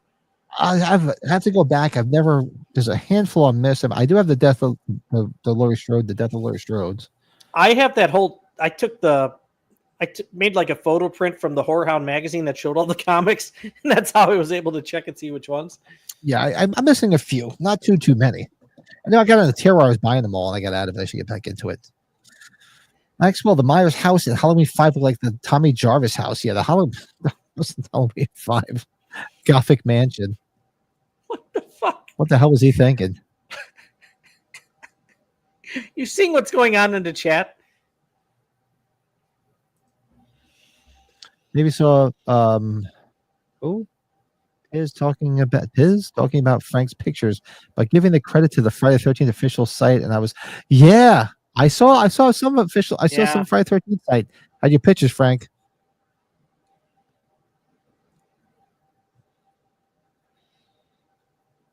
Yeah, man, everybody grabbed your shit and ran with it.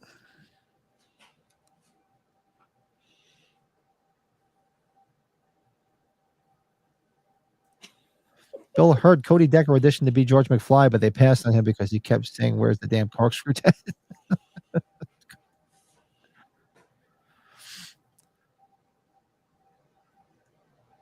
Oh, while we're here, let's see. We got a good amount of people in the chat. Let's see if we can give away a membership.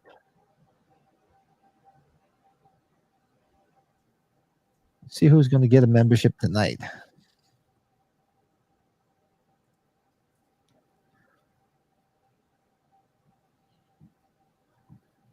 All right, so let's see who's getting a membership tonight. Let's see if it's Cody Decker. Who got it? No, apparently it's a porn star named Big Rod. Big Rod. Yeah, who's Big Rod? Shout out to Big Rod. Welcome to the Cave Dwellers. I don't remember Big Rod being in the chat, but definitely sounds like a movie I would have watched back in the day. No, we were just talking about doing the Frighteners. We got to do the Frighteners. We will do the Frighteners. Good film. Is that on your list? No, because it was in '94. Because I only went off the anniversaries. I only went off the milestones. Yeah, so we'll do it. We could definitely do it after. We probably do that. It's a good one to watch in the fall. And what? Oh, if Frank left the chat, is it tomorrow? They're doing best and worst in 1988. Is that tomorrow? Tomorrow. Yep. Okay. Tomorrow. I'm gonna try to. I'm remote tomorrow, so I'll try to hop on for that. Michael J. Fox was considered for Jesse and Nightmare on Elm Street 2, but was shooting Teen Wolf. Yeah, I think he probably would have turned it down. I don't think that would have worked out. Michael J. Fox in a horror movie? Yeah. Even though, Pat, I think we've talked about this. I don't think a lot of people really care for it. I like the movie Greedy. Have you ever seen Greedy with Kirk Douglas? Yes. Oh. Yeah. Phil Hartman. There's a spot where he just stood up and he got like... Yep. Greedy is so much fun. Come on, bowling boy. I think a Pepsi free. You want a Pepsi, you have to pay for it. Hey, cars were so much cooler looking back in the day. I'm sorry, man.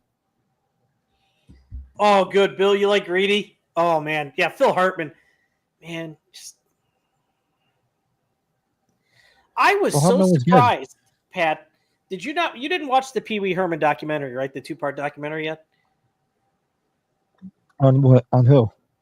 On Pee Wee, Paul Rubens, the Pee Wee Herman himself. No, I gotta watch it. Everybody's talking about it. I gotta go back and watch it. I want to get some free time. I was so busy this week. I didn't do shit. Maybe you knew this. I had no idea. He had a real close friendship, a relationship for a while with Phil Hartman. Like before Phil Hartman got his Saturday Night Live gig.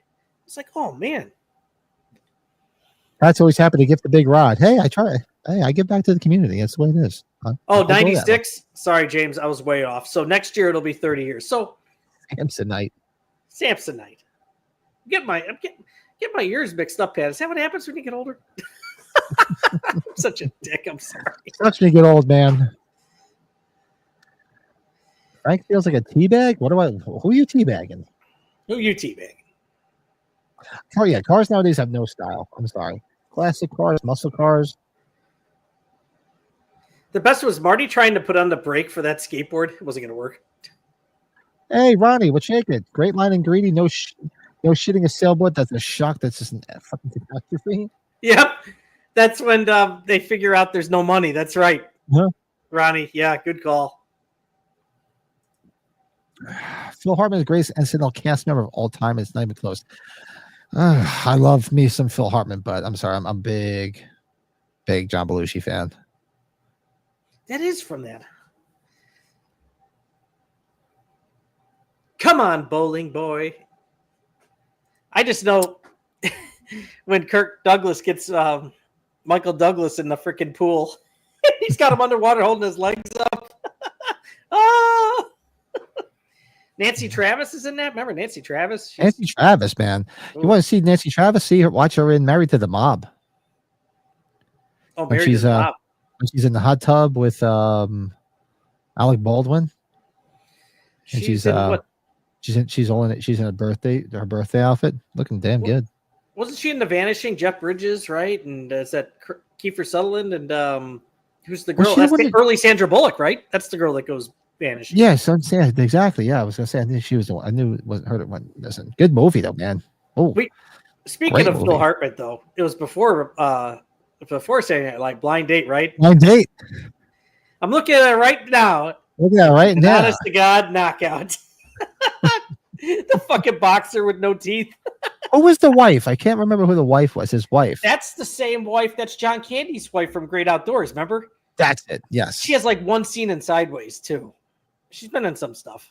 Yeah. If you guys haven't seen Blind Date, go watch Blind Date. Blind Date is awesome. I love Bill, Blind Date. that is Bruce Willis's first movie before Die Hard. Yeah, that was. That is the father That's the makes it. And John Larroquette makes that movie. He really does. You were talking about our top 5. That's a little hint. That was one of my top 5. So if we were gonna do that, Oh, top fuck 5 me! I didn't even. I'll do while we're doing it here. So folks, we sort of are on a time crunch on Sunday's podcast, and our usual we always do a top 5 was our top 5 sitcom stars who became actors, movie actors, like famous movie actors. Which I didn't even do mine. I can do it right now. So everybody can do their homework right now. Yeah, top 5. We went off of sitcoms more. Sitcoms or comedic TV shows. Yes, yeah, I would say sitcoms. Yeah. So I'm going to do mine right now. So top 5 sitcom stars who became actors in film. You can get a pretty good list pretty quick.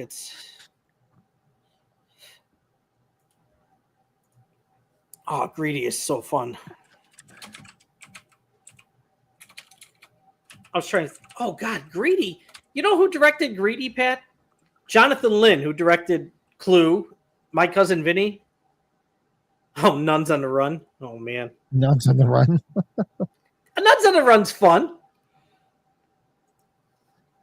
I wonder if Frank, you know if Darren's ever seen Nuns on the Run? I guess maybe he would have. Eric Idle and Robbie Coltrane.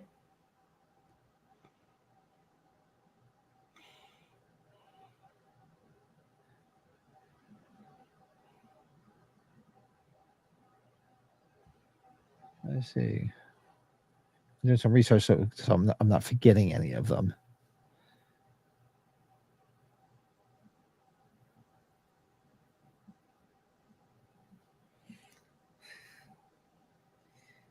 Yeah, that part and hold on.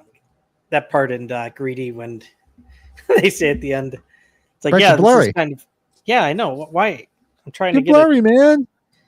I got to look at the options on that camera and see how I can fix that though. It does that autofocus thing and.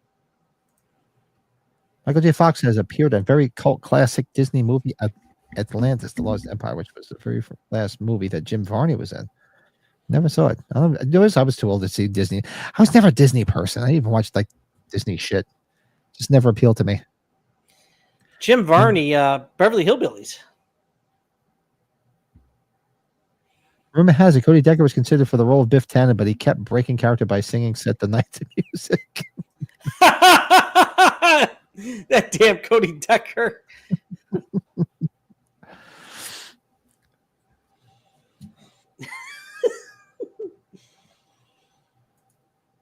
George McFly?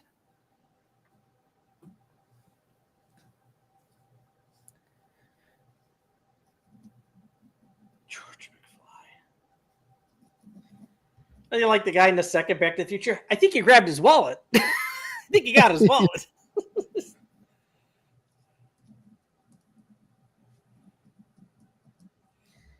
Well, there's we have a little bit, this being PG, there is quite the racial slur in 1955 here later, right? Oh yeah, there's definitely a few that are definitely would be considered inappropriate these days. Set the night to music. Damn.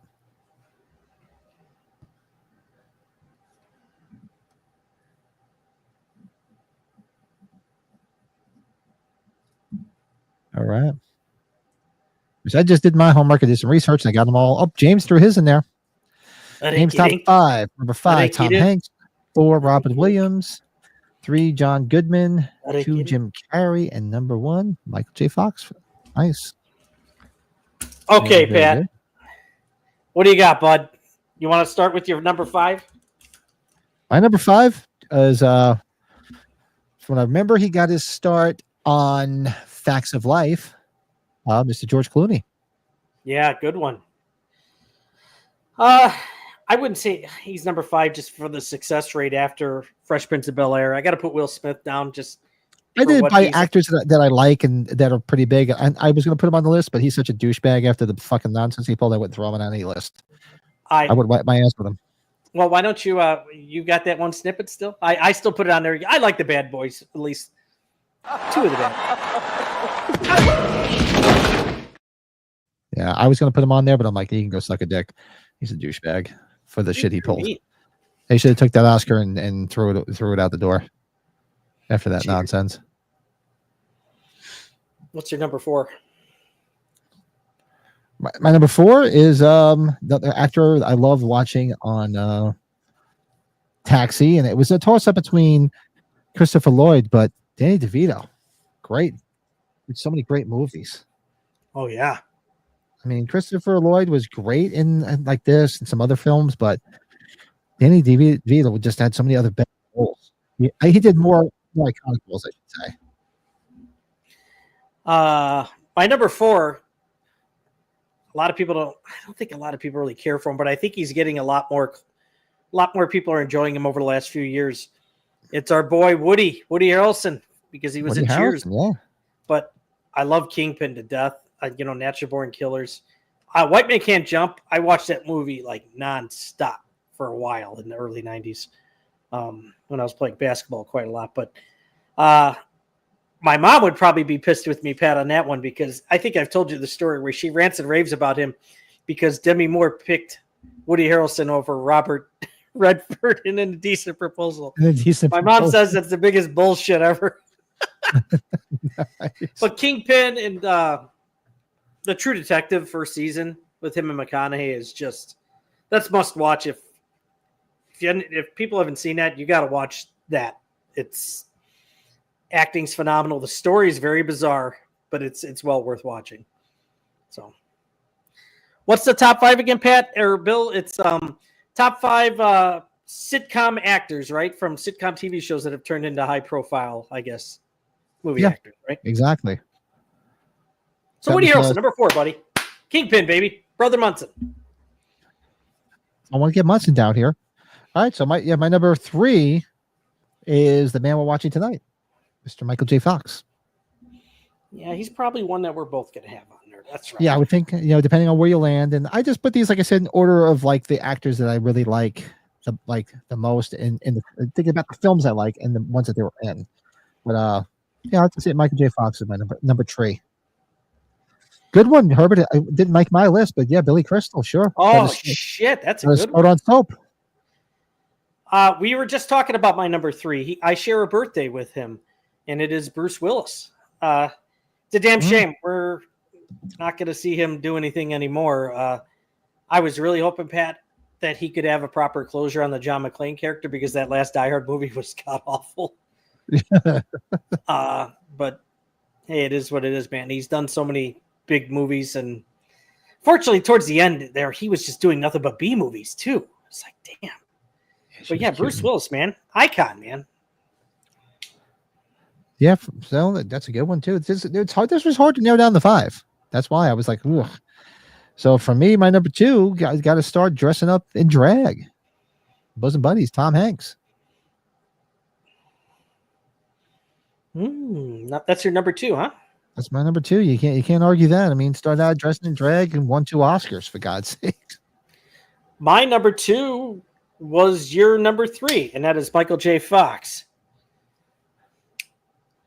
Matching it up, baby. Michael J. Fox, very iconic. Bruce Willis, the Humphrey Bogart of our generation. I like the analogy. I like that. Interesting. Who said that? Herbert? Oh, nice. Herbert. I like that analogy. There's a lot that you could put on this list, too. You could probably do a 10, but then I think we would all be hitting all the similar ones, but just in different order, probably. Yeah, I used to love watching Moonlighting. Sybil Shepherd was cute as hell. Bill's going to start singing it now. Rest in peace, Bruce. Oh, it's not dead yet, damn it. The Buddies was fun. So much fun. And Peter Scolari was funny as hell in that, too. And he was funny when he was on Newhart. When he was on Newhart, he was good. The Enchantment Under the Sea dance. So that was number 2's, right? What was your number 2? Michael J. Fox. Michael J. All right, my number 1. I put him on here because he was a big part of my youth. I used to watch this show all the time when I was a kid. I used to love me some Welcome Back, Carter. Got to put John Travolta. Oh, that's a good one, buddy. You know, from Sweetheart of a growing up dude too. watching, you know, all his films as a kid. I mean, I grew up with John Travolta, so I had to put him at the top. I get that, bud. Ooh, it's horrible. My number 1. It's our bosom buddy, Tom Hanks. There's no doubt about it. He is quite the run. That's number 1 easily. We watched Forrest Gump at my parents' place over the weekend. I hadn't watched it from beginning to end in quite a long time. It's good to revisit that movie after a number of years and just see how much of a big deal that was. We just watched it. Mike and I watched it. It was on in the man cave one night. We watched it not that long ago. No, Ronnie, I ran out of time here. I was running late. And so whenever I'm running behind further, I can't set it up. So I just have the whole stand. He's got his shit. Well, the door behind me is the shitter, so it makes sense. Burrito. What? Yeah, we were big. Me and my brother loved watching Welcome Back, Kotter. And then I went to the theater. I saw Grease in the theater opening weekend. I remember watching the boy in the plastic bubble was on TV. That was big, and Saturday Night Fever was big. So yeah, I grew up with Travolta. Hey, and he was hometown, not hometown hero, but he grew up in what the hell's the name of the town? In northern New Jersey. Not far from where I am. My uncle went to school with his sister, Ellen Travolta, who played Chachi's mom on Happy Days. Jody loves Chachi. Yeah, because he was from northeastern New Jersey, where I was from. That's not my hair. Bill says, Mike watching Forrest Gump. I can only imagine. That's true. That's so true. Yeah, it was interesting to say the least. Seeing Clint Eastwood in the third Back to the Future movie when Mary's dressed as Clint, he points to the poster of a tarantula and Return of the Creature. I did see your comment earlier. Yeah, he was in Rawhide. You could say Clint. Who said that? Clint Eastwood. I was Herbert. Yeah, he was in Rawhide. Clint Eastwood. Now I'm thinking of the Blues Brothers. Now, Pat. What do you call star on TV too? Burt Reynolds starred that on TV. There's a bunch of people. It's just a lot. There's so many you can choose from. A lot of you could say a handful of people from Friends, right? Yeah, Jennifer Aniston. Sure. Hey, you get your damn hands off her, Ted. Biff, where's the corkscrew? I'm trying to screw McFly. Hello.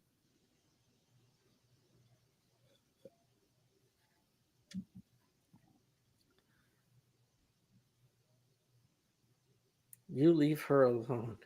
You leave her alone. You know, you'd hate to say you can't count on Living Color. I guess maybe sitcom, but Jim Carrey within Living Color, then becoming a big movie star. But yeah, Jim Carrey. Actually, it's on somebody's list. What is that? Bill's list or somebody's list?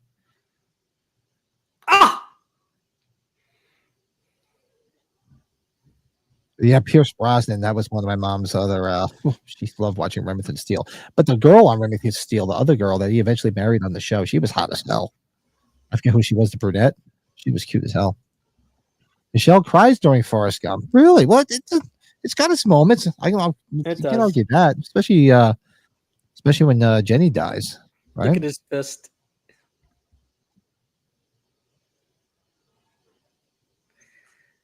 Biff had no time to react. Gave him a shot. I love you got to love the whole idea with the picture and disappearing. It's pretty damn good, right? Which one? With the picture, he's looking at the picture as he's disappearing. Yes. Yep.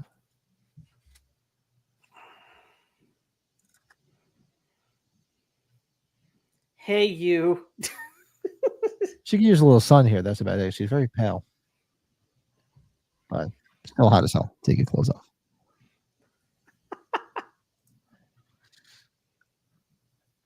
She played his mom in Charles. Yes, she did. Ellen Travolta played his mom.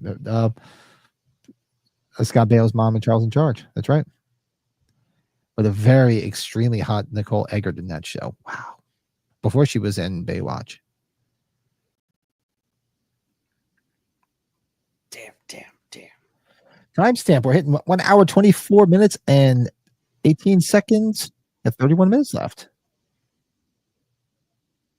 General trivia. There are only about 32 visual effects shots in the entire film.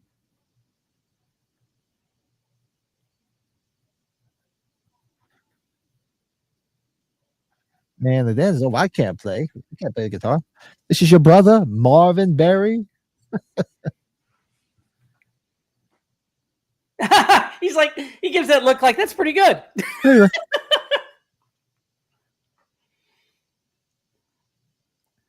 I do love the part though where he's starting to faint and he's looking at him like, "What the fuck's wrong with you?" Yeah. And Rob Bryan. Well, Rob Bryan was more of a director though than anything. Yeah, but with All in the Family though, oh man, All in the Family, he was the best. I mean, he was Meathead. I mean, I know that series inside and out. look, he's looking at him. What the fuck?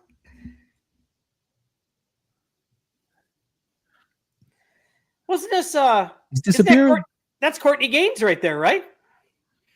That's Courtney Gaines. Yep. Hans, as a lot of us know him from. It came with He's the starting to frame. disappear. He's starting to disappear.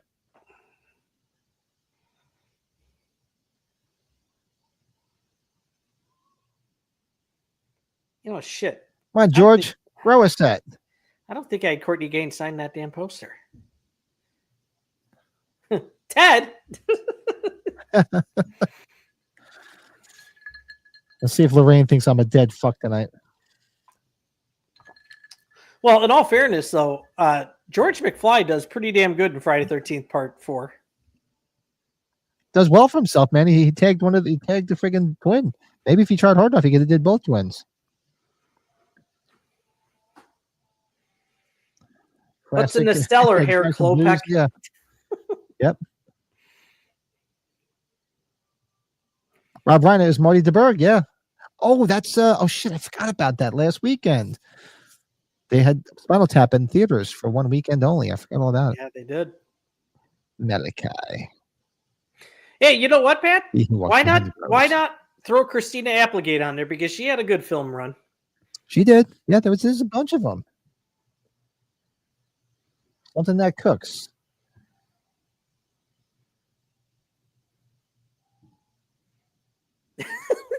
He's like the expert here now. Freaking 30 years later, right? Yeah. Brett is in beer goggles vision. Yeah, because he keep getting fuzzy. It's like, I was looking at getting another camera here too, but this is still rate high. I'm like, what the fuck?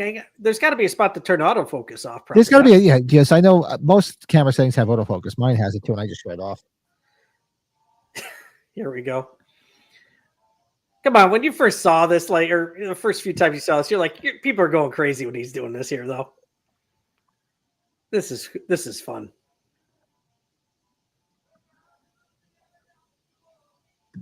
Now, whose voice is this? Because it's not his. That's actually, he's not even really playing. You see us faking it, but Gold jacket, green jacket, who gives a shit? who gives a shit? Yeah, I wonder whose voice this is.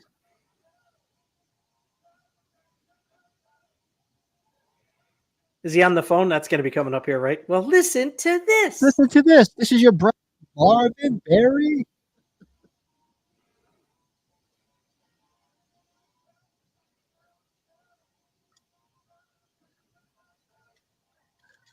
Galaxy Quest, Toy Story, the first Tim Quest movie. And, oh, yeah, well, of course. Tim Allen. Tim Yeah. Allen. Yep. Good one. Oh, here we go. Oh, Christine Taylor was on Hate. That's right. Tori Spelling.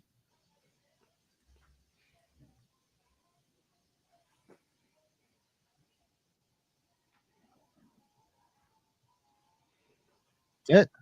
He's doing the Chuck Berry scuffle. Pat, Yeah, have you he's seen from, Galaxy Quest? Doctor. Galaxy Quest is a sleeper hit. That's a sleeper one. Yeah, I haven't seen it in a long time. Sigourney Weaver. Oh, in that movie.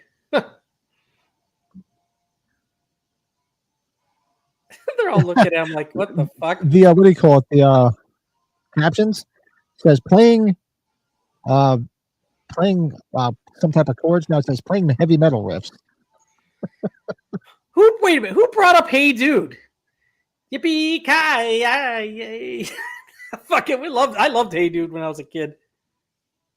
The one character, Ted, who was the troublemaker. Christine Taylor, though, yeah, Ben Stiller's wife.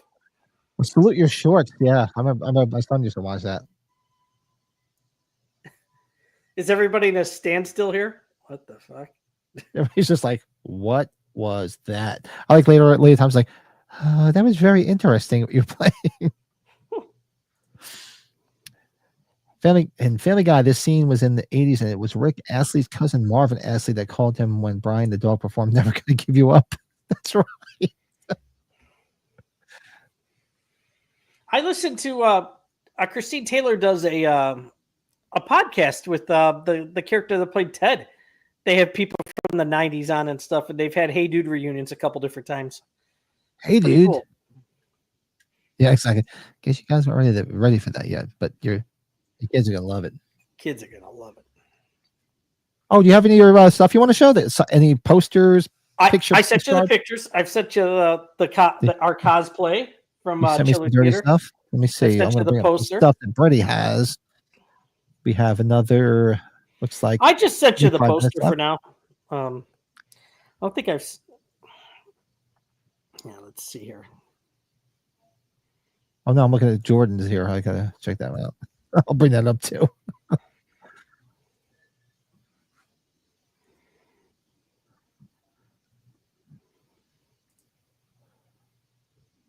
See, share screen. Un momento.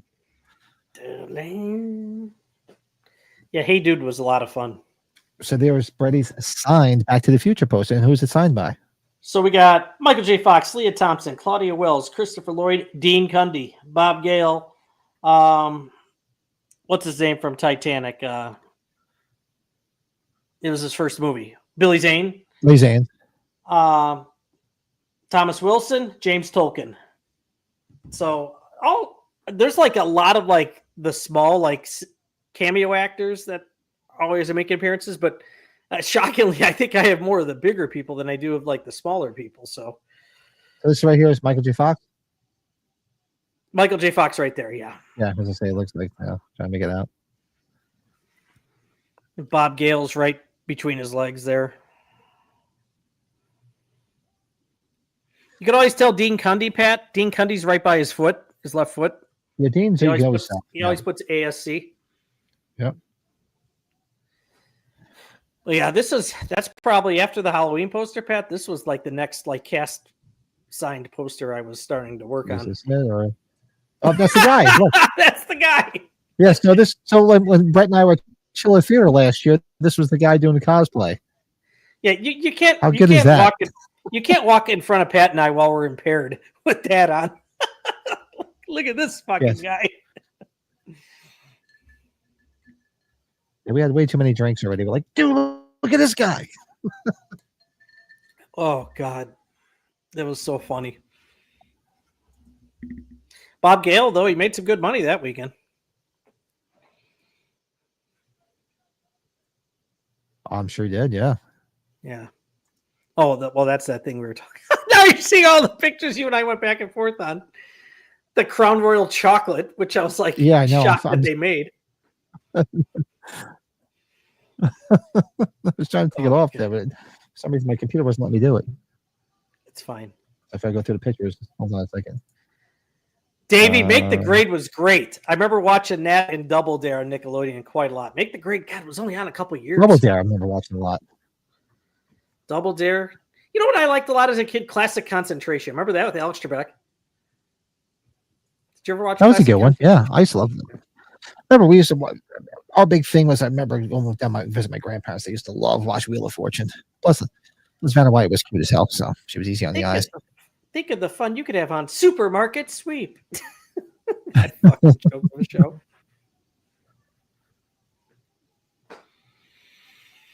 Hmm.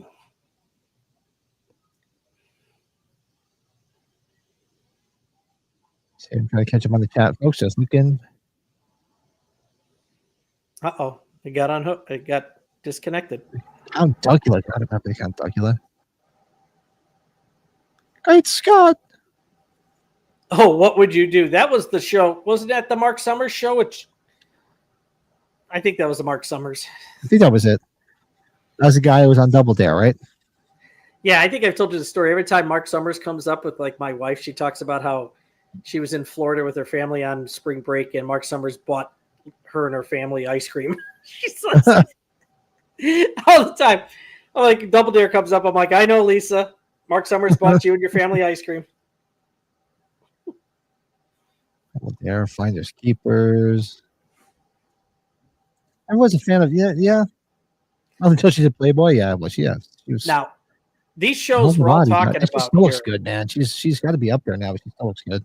these were all mostly on Nickelodeon. But how about Parker Lewis Can't Lose? That was on Fox. Oh yeah, Parker Lewis, yeah. Right, but he's off camera. He's chatting away. Making the Grade. It was like Jeopardy type show, but tougher. But the other quiz shows on Nickelodeon. I remember I never watched it because I think it was a little bit older, but I know the show. Yeah, Make the Grade was, yeah. Oh, man. Yeah, Vanna's 68. She still looks damn good.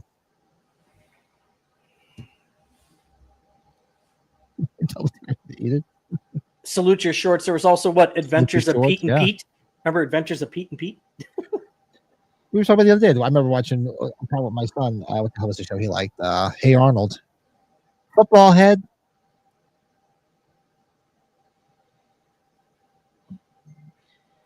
What was it? Yeah, Nick Arcade. I remember that. Wild and Crazy Kids. That was the one I remembered seeing a lot.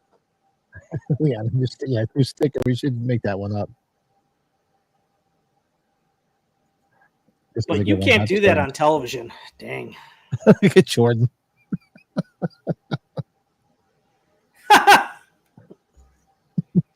Jordan. What's with the life preserver? Oh, this one's just as good. Anna!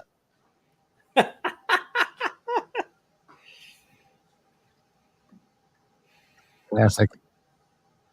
That guy, I think, did Cody say he's going to go to the Friday the 13th anniversary? Is that what I saw? No, I thought so too. No, he's not going. No.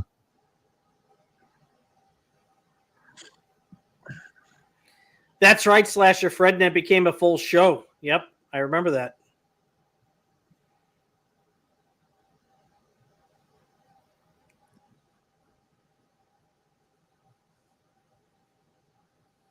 Oh, I remember, like, is this going to become a show? And then it finally did. which one? The Adventures of Pete and Pete. But, you know, at the conventions, every once in a while you see that bootleg guy that sells, like, all the stuff that's not available. And he has Parker Lewis Can't Lose. Sooner or later, I'll just have to buy that. It's like there's nowhere else I can probably watch that. What was the other show that Terrence liked? He liked that one. Sweet Life of Zach and Cody. He liked. Oh, you were gonna say Terrence. I thought you were gonna say like something like Herman's Head. Remember Herman's Head? I remember Herman's Head. Yeah. Pinwheel was Nickelodeon's version of Sesame Street. I see. I don't remember that one. Yeah, Pinwheel. I remember that. Well, timestamp is 1 hour 37 minutes and 60 seconds. We got 18 minutes left, folks. He's just about to he's trying to, if you're watching along with us, trying to plug in the plug at the clock tower. The 1.21 gigawatts.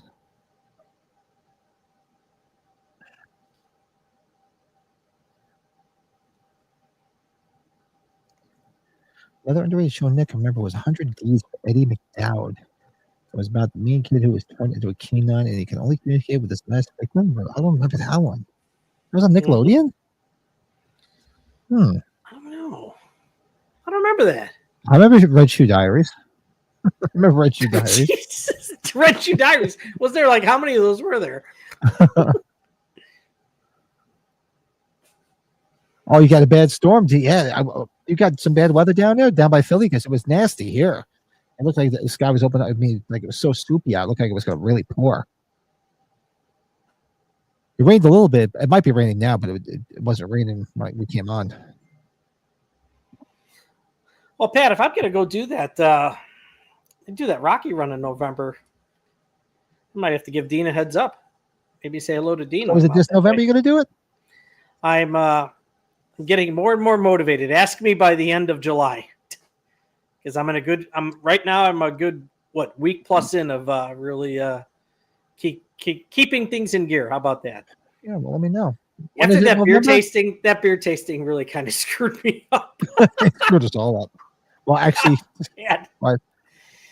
did we talked, right? Have we talked since Friday? Since 4th of July? Oh yeah, you and I talked last night for a little bit. That's right. I know we talked. Yeah. So yeah, it was an interesting weekend. Jordan, you missed out. Long story short, I face planted right in the dirt. I have a little scratch over here. Yeah, Dean, Dean, I was drunk, but I did trip because it was dark. I wasn't wearing shoes. Yeah, you were saying you were pretty unconscious. Yeah, I was. Yeah. Thank you, Brett. Thank you, Brett. Oh yeah, Skinamax. I used to watch Skinamax every weekend. I used to wait for my mom and dad to go to bed so I could go downstairs and watch Skinamax. Like Real Sex 57, or how many they were? Real Sex was on HBO, but you had the other ones. You used to see like You're in a tunnel. You used to have all the Happy Hooker movies. Remember the Happy Hooker movies? There was all Happy Hookers on Cinemax, and there was all the Emmanuel ones. Come back, Pat. Come back. You're underwater. I probably won't do the run because I'll probably drop dead of a heart attack, but I'll go down. I'll come down and hang out.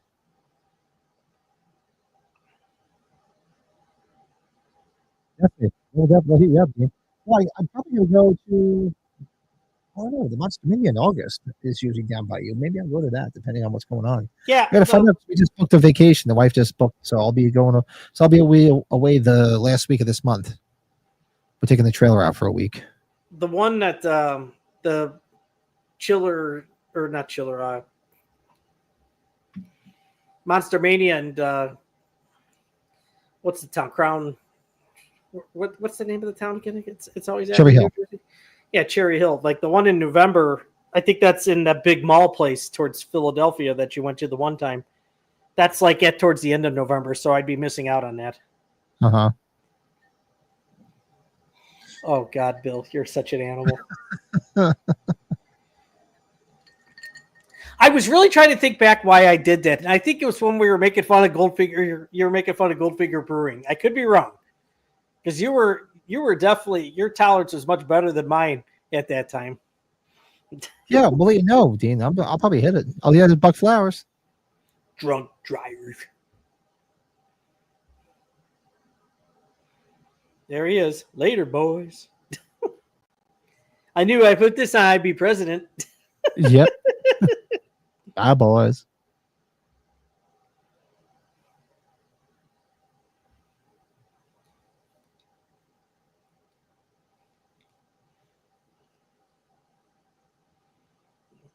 Hey, he just inherited the DeLorean on top of it.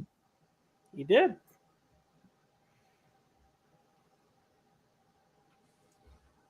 Before he was the voice of Phil and Fresh Prince, the late James Avery was the voice of Shredder on the original Teenage Mutant Ninja Turtles cartoons. Was he? Yeah. That's all beyond me. I'm too old for that stuff.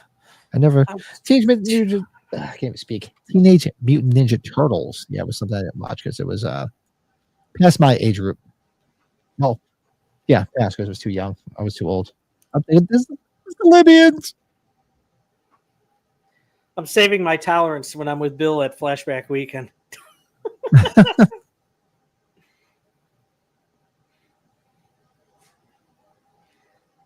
Yeah, triple IPA. Yeah, it was rough. Yeah, that's right. I remember saying, because I was like, fuck, I can't. And I think I forced myself to finish it, or it was left partially. We should have had that early. That's probably what we should have done. Yeah. Because what was that? At least 10%, wasn't it? Yeah, it was up there. Imagine watching this like a movie, watching yourself.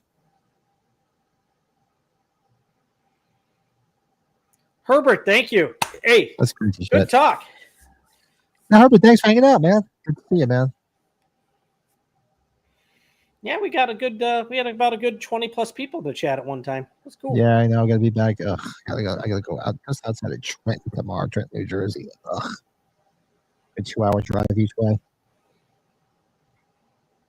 God help me. I start buying lottery tickets again. It's the DAC. It's the Libyans.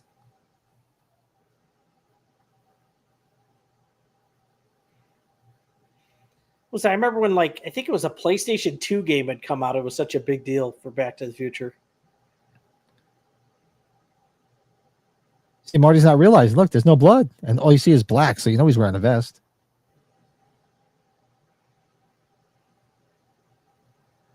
But what if it had been a headshot? That's the thing. Hey, did you watch the trailer for The Running Man, by the way? I'm No, sorry. I I'm looking forward to it. I It's keep forgetting about it. I gotta go check it out. anybody in the chat want to watch that? I'm sure most of us will probably watch it anyways. I do have to check it out. What's funny was there bullet hole in that letter? No. Yeah, right.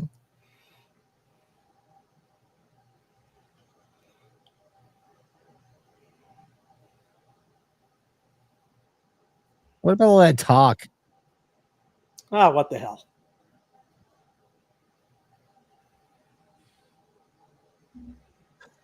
I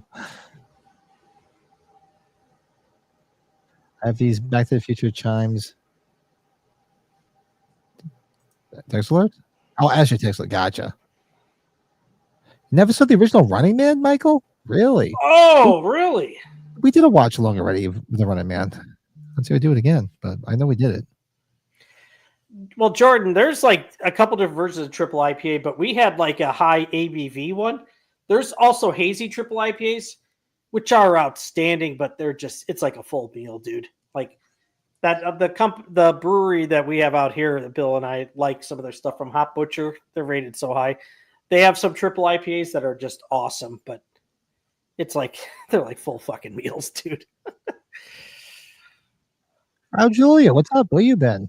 Is Running Man going to be more faithful to Richard Bachman or what? That I don't To know. the Stephen King story is what I've been told, Raul Julia. Hope you're well, man. Yeah, I have to go check it out tonight. Definitely, though. I keep forgetting about it. Bill just sent me this. I did actually screenshot this myself, Bill, but I'll put yours up there. This was the gang in the green room tonight. Yeah, look at that.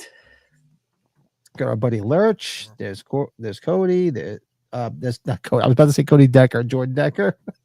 There's Cody, Brady, and the Everskate. That's awesome. Oh, see, now I'm gonna have to make sure, Pat. We're gonna have to make sure we give Jordan a hazy triple IPA. Bill will be on the lookout for Hop Butcher triple hazy IPAs. Plus, we would have to get them to you after they've been brewed because you got to drink those pretty fresh. Yeah, they're freaking good though. The place that I think you and I went to before we got the chiller, that brewery where we tried everything, they had a triple hazy. We tried every beer there. Jordan, with the beers that Jordan likes, Jordan would have liked that place. And well, it's easy for people like us to like breweries like that. Even Bill would have liked that place too. Now you think about it, this is kind of cool how he comes back and life's a lot different. Yeah, I need to do that. Come back better looking, more endowed, more richer. Making movies. Yeah, Jordan, that's probably the Amtrak's probably pretty cheap probably pretty reasonable to Chicago, I would think.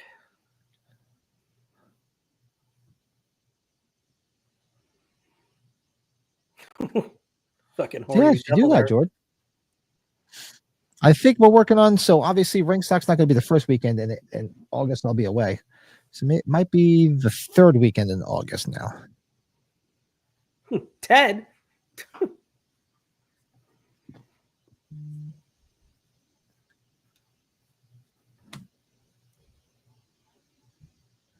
You've been planning it for weeks. Wrecked.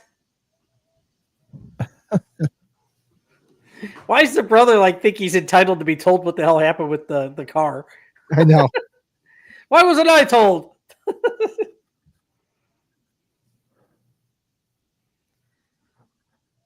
Now, if you remember, so they're going to show this beginning kind of over again at the beginning of the second one. Of course, they added Elizabeth Shue instead of Claudia Wells. Right. But the extra thing is Biff watching them leave. Yep. In the time machine. What the And hell? he sees it. Then that's when he takes the book. Takes the almanac, I should say. You know what's Jordan funny though? Throw Brady from the train. In all seriousness, though, like, because Doc Brown was trying to be as discreet as possible. He wasn't too discreet when he came back here, did he? Was he? He just comes crashing right in during the day. Yep. Doesn't care if anybody saw him come in. You figure he would have like driven down the road or something so nobody saw him? Yeah, really. A little bit. You wouldn't have a movie though, right?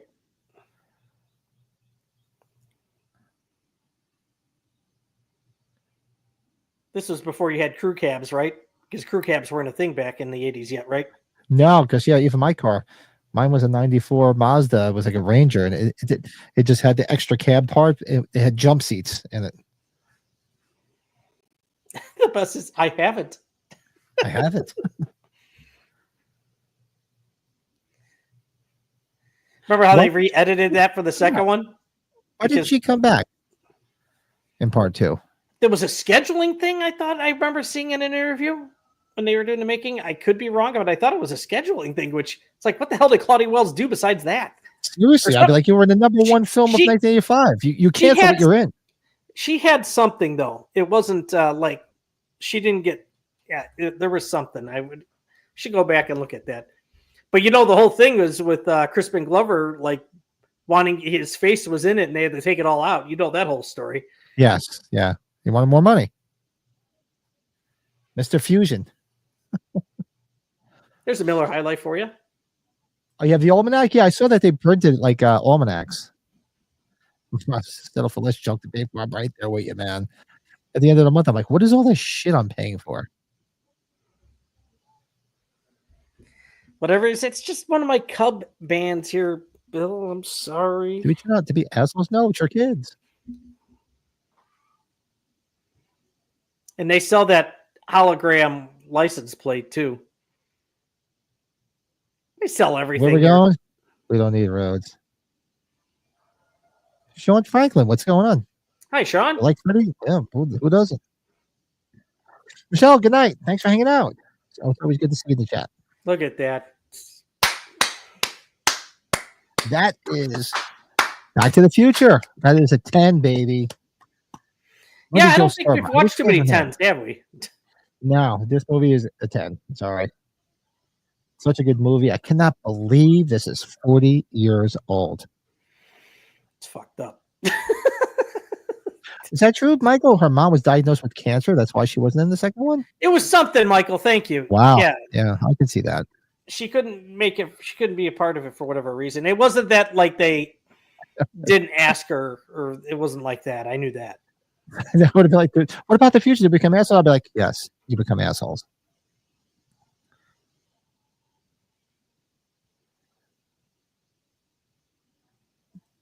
So, Dean, you're 40, huh? Wow, God, I wish I was 40. Wish I was. God, I wish I was 40. Yeah, I'd take 40 in a second over 50, over 53. No, okay. So, yeah, I don't know, Pat. What do you think of this? I saw Sean's question there. I'm an Elm Street prequel. Isn't that what they were talking about doing? Yeah, I guess it would be bad.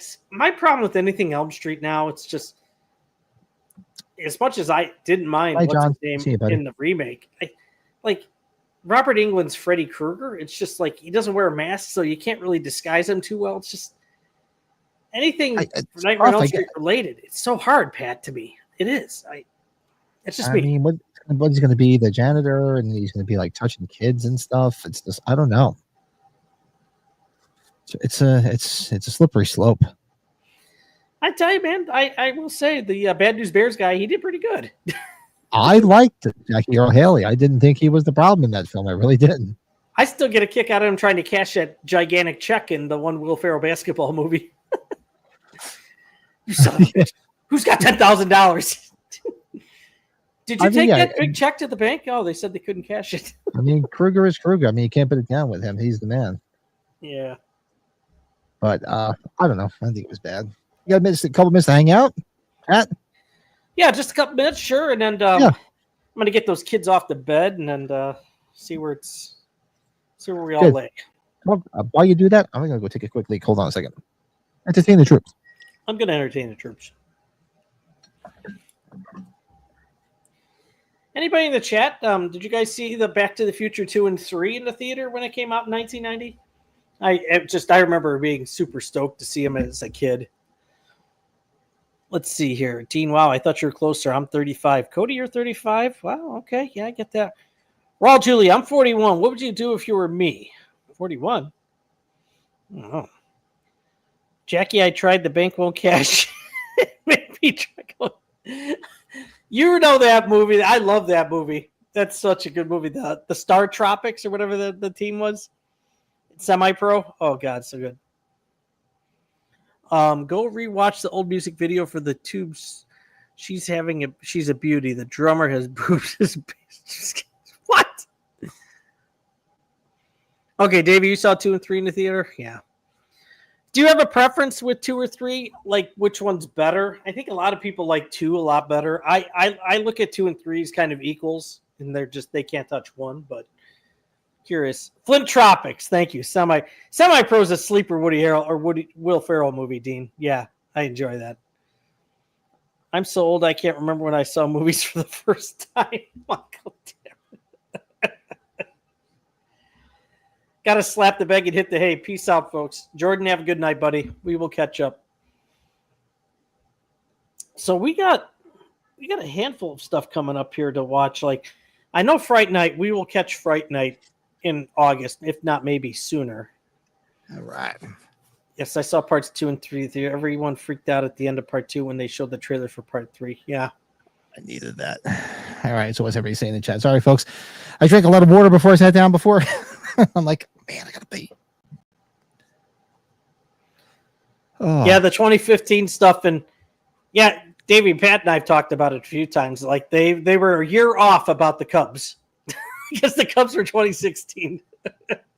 1 year off. 41. What would you do? God, I wish I was 41. I'm telling you, man, I can do so many things I can do. Yeah, you know what? When I turned 40, it wasn't. When I turned 30, was fine. Turned 40, but when you turn 50, it's a different feeling. There's just something there, man. You just feel like, wow, and things start to hurt more, start to creak a little bit more, get much more stiff.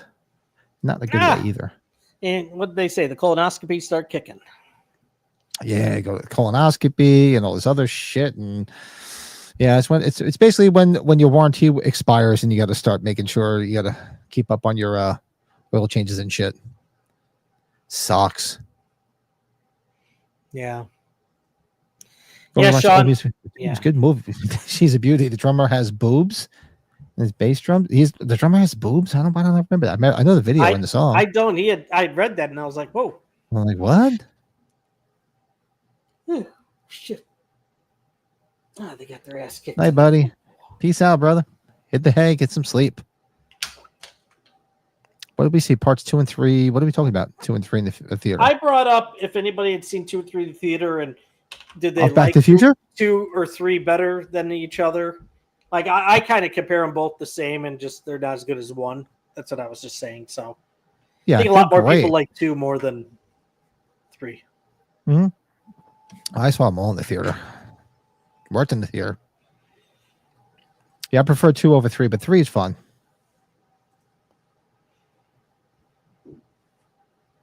Well, yeah, Ray keeps talking about that. Why is everybody so keen on Kevin Bacon as a Freddy Krueger?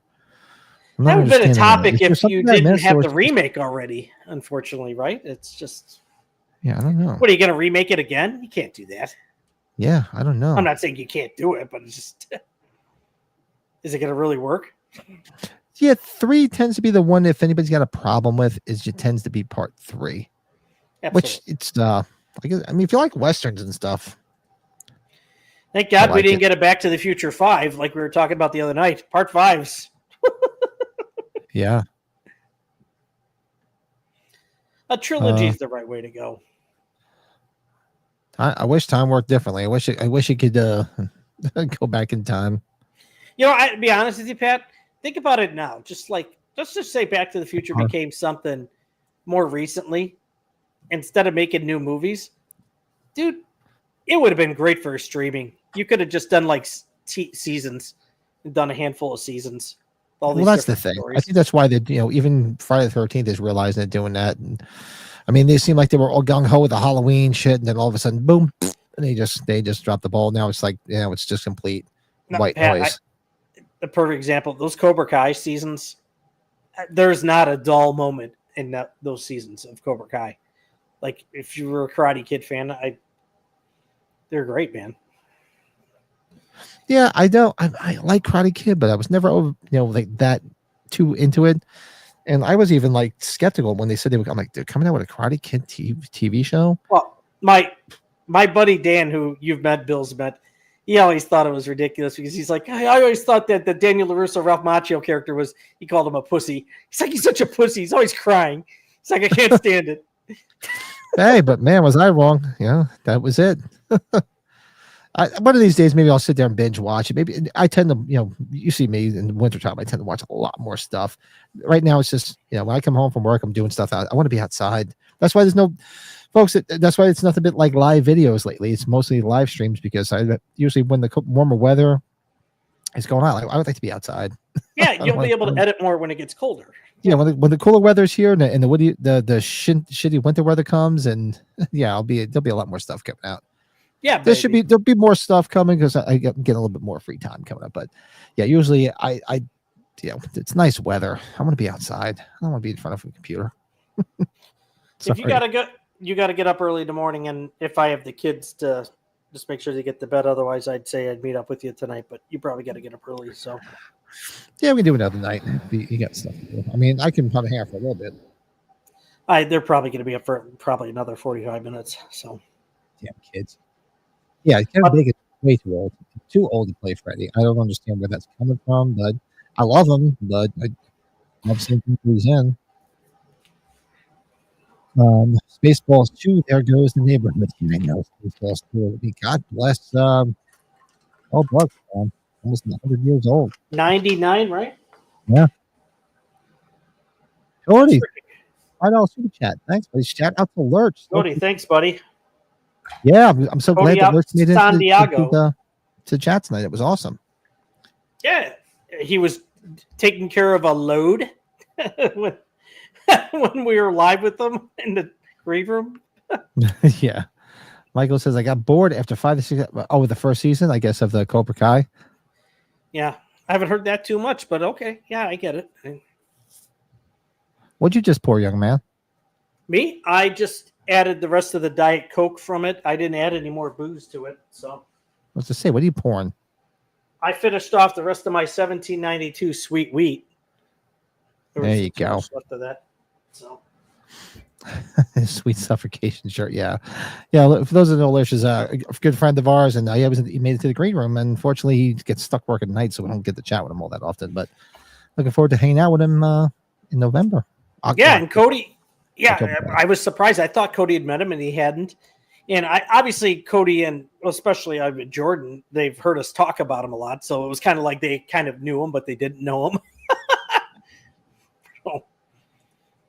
Cobra Kai went continuously downhill after season 1, in Cody's opinion. Wow, Cody. Okay. Them's fighting words. Oh. I tend to like a lot more stuff than not like Bill and I are on the same page. Like that movie Sinners. It's a good film. Good film. I don't know how many more times I would have to watch it again. A lot of people love it. Love it, love it, love it. I just thought it was good. That was it. Nothing to, as my buddy Dan would say, smack a baby over. So, I'll give the membership. Let's see who got the membership. Rodney Childs. That's another new name. Welcome to the Cage Dwellers. Rodney Childs got a membership. Nice. Daniel, how you doing, man? There's still cool stuff late in later seasons, but it's rinse and repeat and rushed writing. Look at that. I'm really looking forward to the Silent Night sequel. They should be starting to film that soon here, Pat. That That'll should be fun. interesting. Another rod. I know. What's with a lot of rods tonight? No, Rodney King? Sorry. Pat gifted 2 rods tonight. 2 rods. What a rod. This is true. Should I hold on? Let me see here. Hold on here. Oh fuck! I didn't do shit. All right, let's 15 people here. Let's do a quick poll. Not my poll, and it's not For next rods. week? Yeah, I should have did it earlier. Let's do a quick poll to see what I'm going to watch next week. What's some ideas? Where's the chat? I completely forgot. This is late now. Yeah, I don't think we want to fit Fright Night this early, but as we're Let's you got see. your sheet there, Pat, while I take care of some business here. Yeah, I'm looking at July, Back to the Future. Also, we can do Species. There's Wedding Crashers, Scary Movie, National Lampoon's, European Vacation. European Vacation, Species, because Michael Madsen had just passed away. So you got Yeah, right. Michael Madsen just died. Yeah, shout out to him. European Vacation would be fun, but we just need comedy. Maybe we should hit like a horror one here. Where we got Scary Movie. Yeah, scary. There's no horrors. I mean, Species. It's more sci-fi than horror. What's some horror that we were talking about doing? We can just throw something. Oh, Davey's been saying it too. We should just do it. Let's do We should Land do of the Dead. Why not? Land of the Dead. We should just do Land of the Dead. We've been talking about it. I had it on the poll. Oh, I can't do that off the phone here for whatever reason. That's right. Yeah, you guys want to do Land of the Dead next week? We'll do Land of the Dead. Ted. Reservoir Dogs would be good. That'd be good honor to honor Michael Madsen. But we're due for a horror film. Yeah, let's do Land of the Dead. It's Do been Land of the Dead. Dave, you want to come on with us when we do it? What do you think? Yeah, we haven't had Davey on with us for a watch along if he wants to do it. Oh, here he is. Yeah, I want to crash the stream. Yeah, why don't you come on? We'll just do it next Tuesday night. We'll have Davey on. We'll do Land of the Dead. Yeah, if you're free, Davey, next Tuesday, let's do it, bud. Yeah, if you want to do it, that'd be awesome. Pointing Hills Mall car scene filmed in the mall's south parking lot has here I turned go. the location into a pilgrimage site for fans of the movie who gather annually on October 25th to pay homage to the film. Really? I mean, I know a lot of people go to that. Look at how far is it? Is that outside of LA? Did you ever visit it when you were out there, Brett? I did not visit it. No, I did not. No. Oh, I got a lot of masks back there. Yeah, I got a problem. Yeah, so we'll do it. Yeah, so next Tuesday we'll do Okay, Land here of the we go. Dead. Definitely do Land of the Dead. There we go. Yeah. Oh, look at this. Brett gifted a membership. Let's see. Let's see if he gave it to a Rod. Car Ramrod. Oh, our buddy who was in the chat earlier, who was in the chat a lot, Paula Fitzhenry. Hey, Paul. Not to be confused with Henry Fitzpaula. Paula Fitzhenry. Hey, I know I want to say it every time. Hey, Paula. That Married with Children episode. Remember where Marcy brings him on the plane because she's cursed to die? I just always think of it from Animal House when they're singing Hey, Paula. Remember freaking Hal takes his shoes off and all the fucking masks, oxygen masks. The come oxygen falling mask down. fall. All right, folks, So- if you're not fans of Married with Children, get out. I got shit on by like my parents and my brother. Like I'd never seen that Pat Morita episode, dude. Like that later episode where he's like this big dickhead to Marcy and Jefferson, but then he hears the Dodge next door at the Bundy house. He's like, "Oh, I've always wanted junk. I collect junk." He's like, and that's a Dodge. That's a '71 Dodge. Dick auditioned for the role of Mayor Goldie, but Pat gifted him a rod instead. Hey, I gave out 2 rods. Hey, I gave money to 2 rods. Car Ramrod. Little ramrod. All right, folks. So maybe we'll head out tonight. We're hitting 2 hours and 20 minutes. Thanks everybody for celebrating with us tonight. 40 years of Back to the Future. Hey. Thanks for sticking with us and hanging out with us. Welcome to all the new people that have joined the Cave Dwellers and joined the membership stream. And we'll be back Sunday night with the podcast. Welcome to the circus. Yeah, welcome to the madhouse. And we'll be back next Tuesday. We'll have Davey on with us too. And That's gonna be fun. Yeah, it's been a minute since we had Davey on. We'll have Davey on. We'll do Land of the Dead next Tuesday night. Yeah. Yeah, we've only really talked to Davey just off. Well, no, we had him on way back when, but for a watch along, and we've talked obviously in our private chats, so it'll be fun. Bundy's working Wayne's World. Remember Al Bundy? He runs the donut shop, the former Blackhawk, Stan Nikita's donut shop. That's right. I was like, wow, I forgot he was even in that. Holy crap.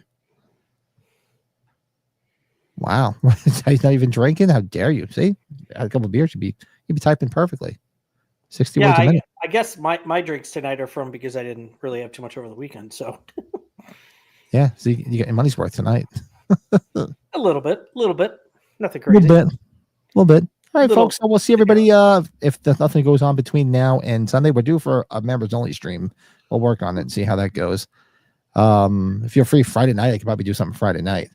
But we can discuss it depending on what your weekend looks like, because I don't think I'm doing anything this weekend. So she's got her tournament starts, but it's local. So if we did it later and it's a Friday night, you'd be fine do it later on a Friday night.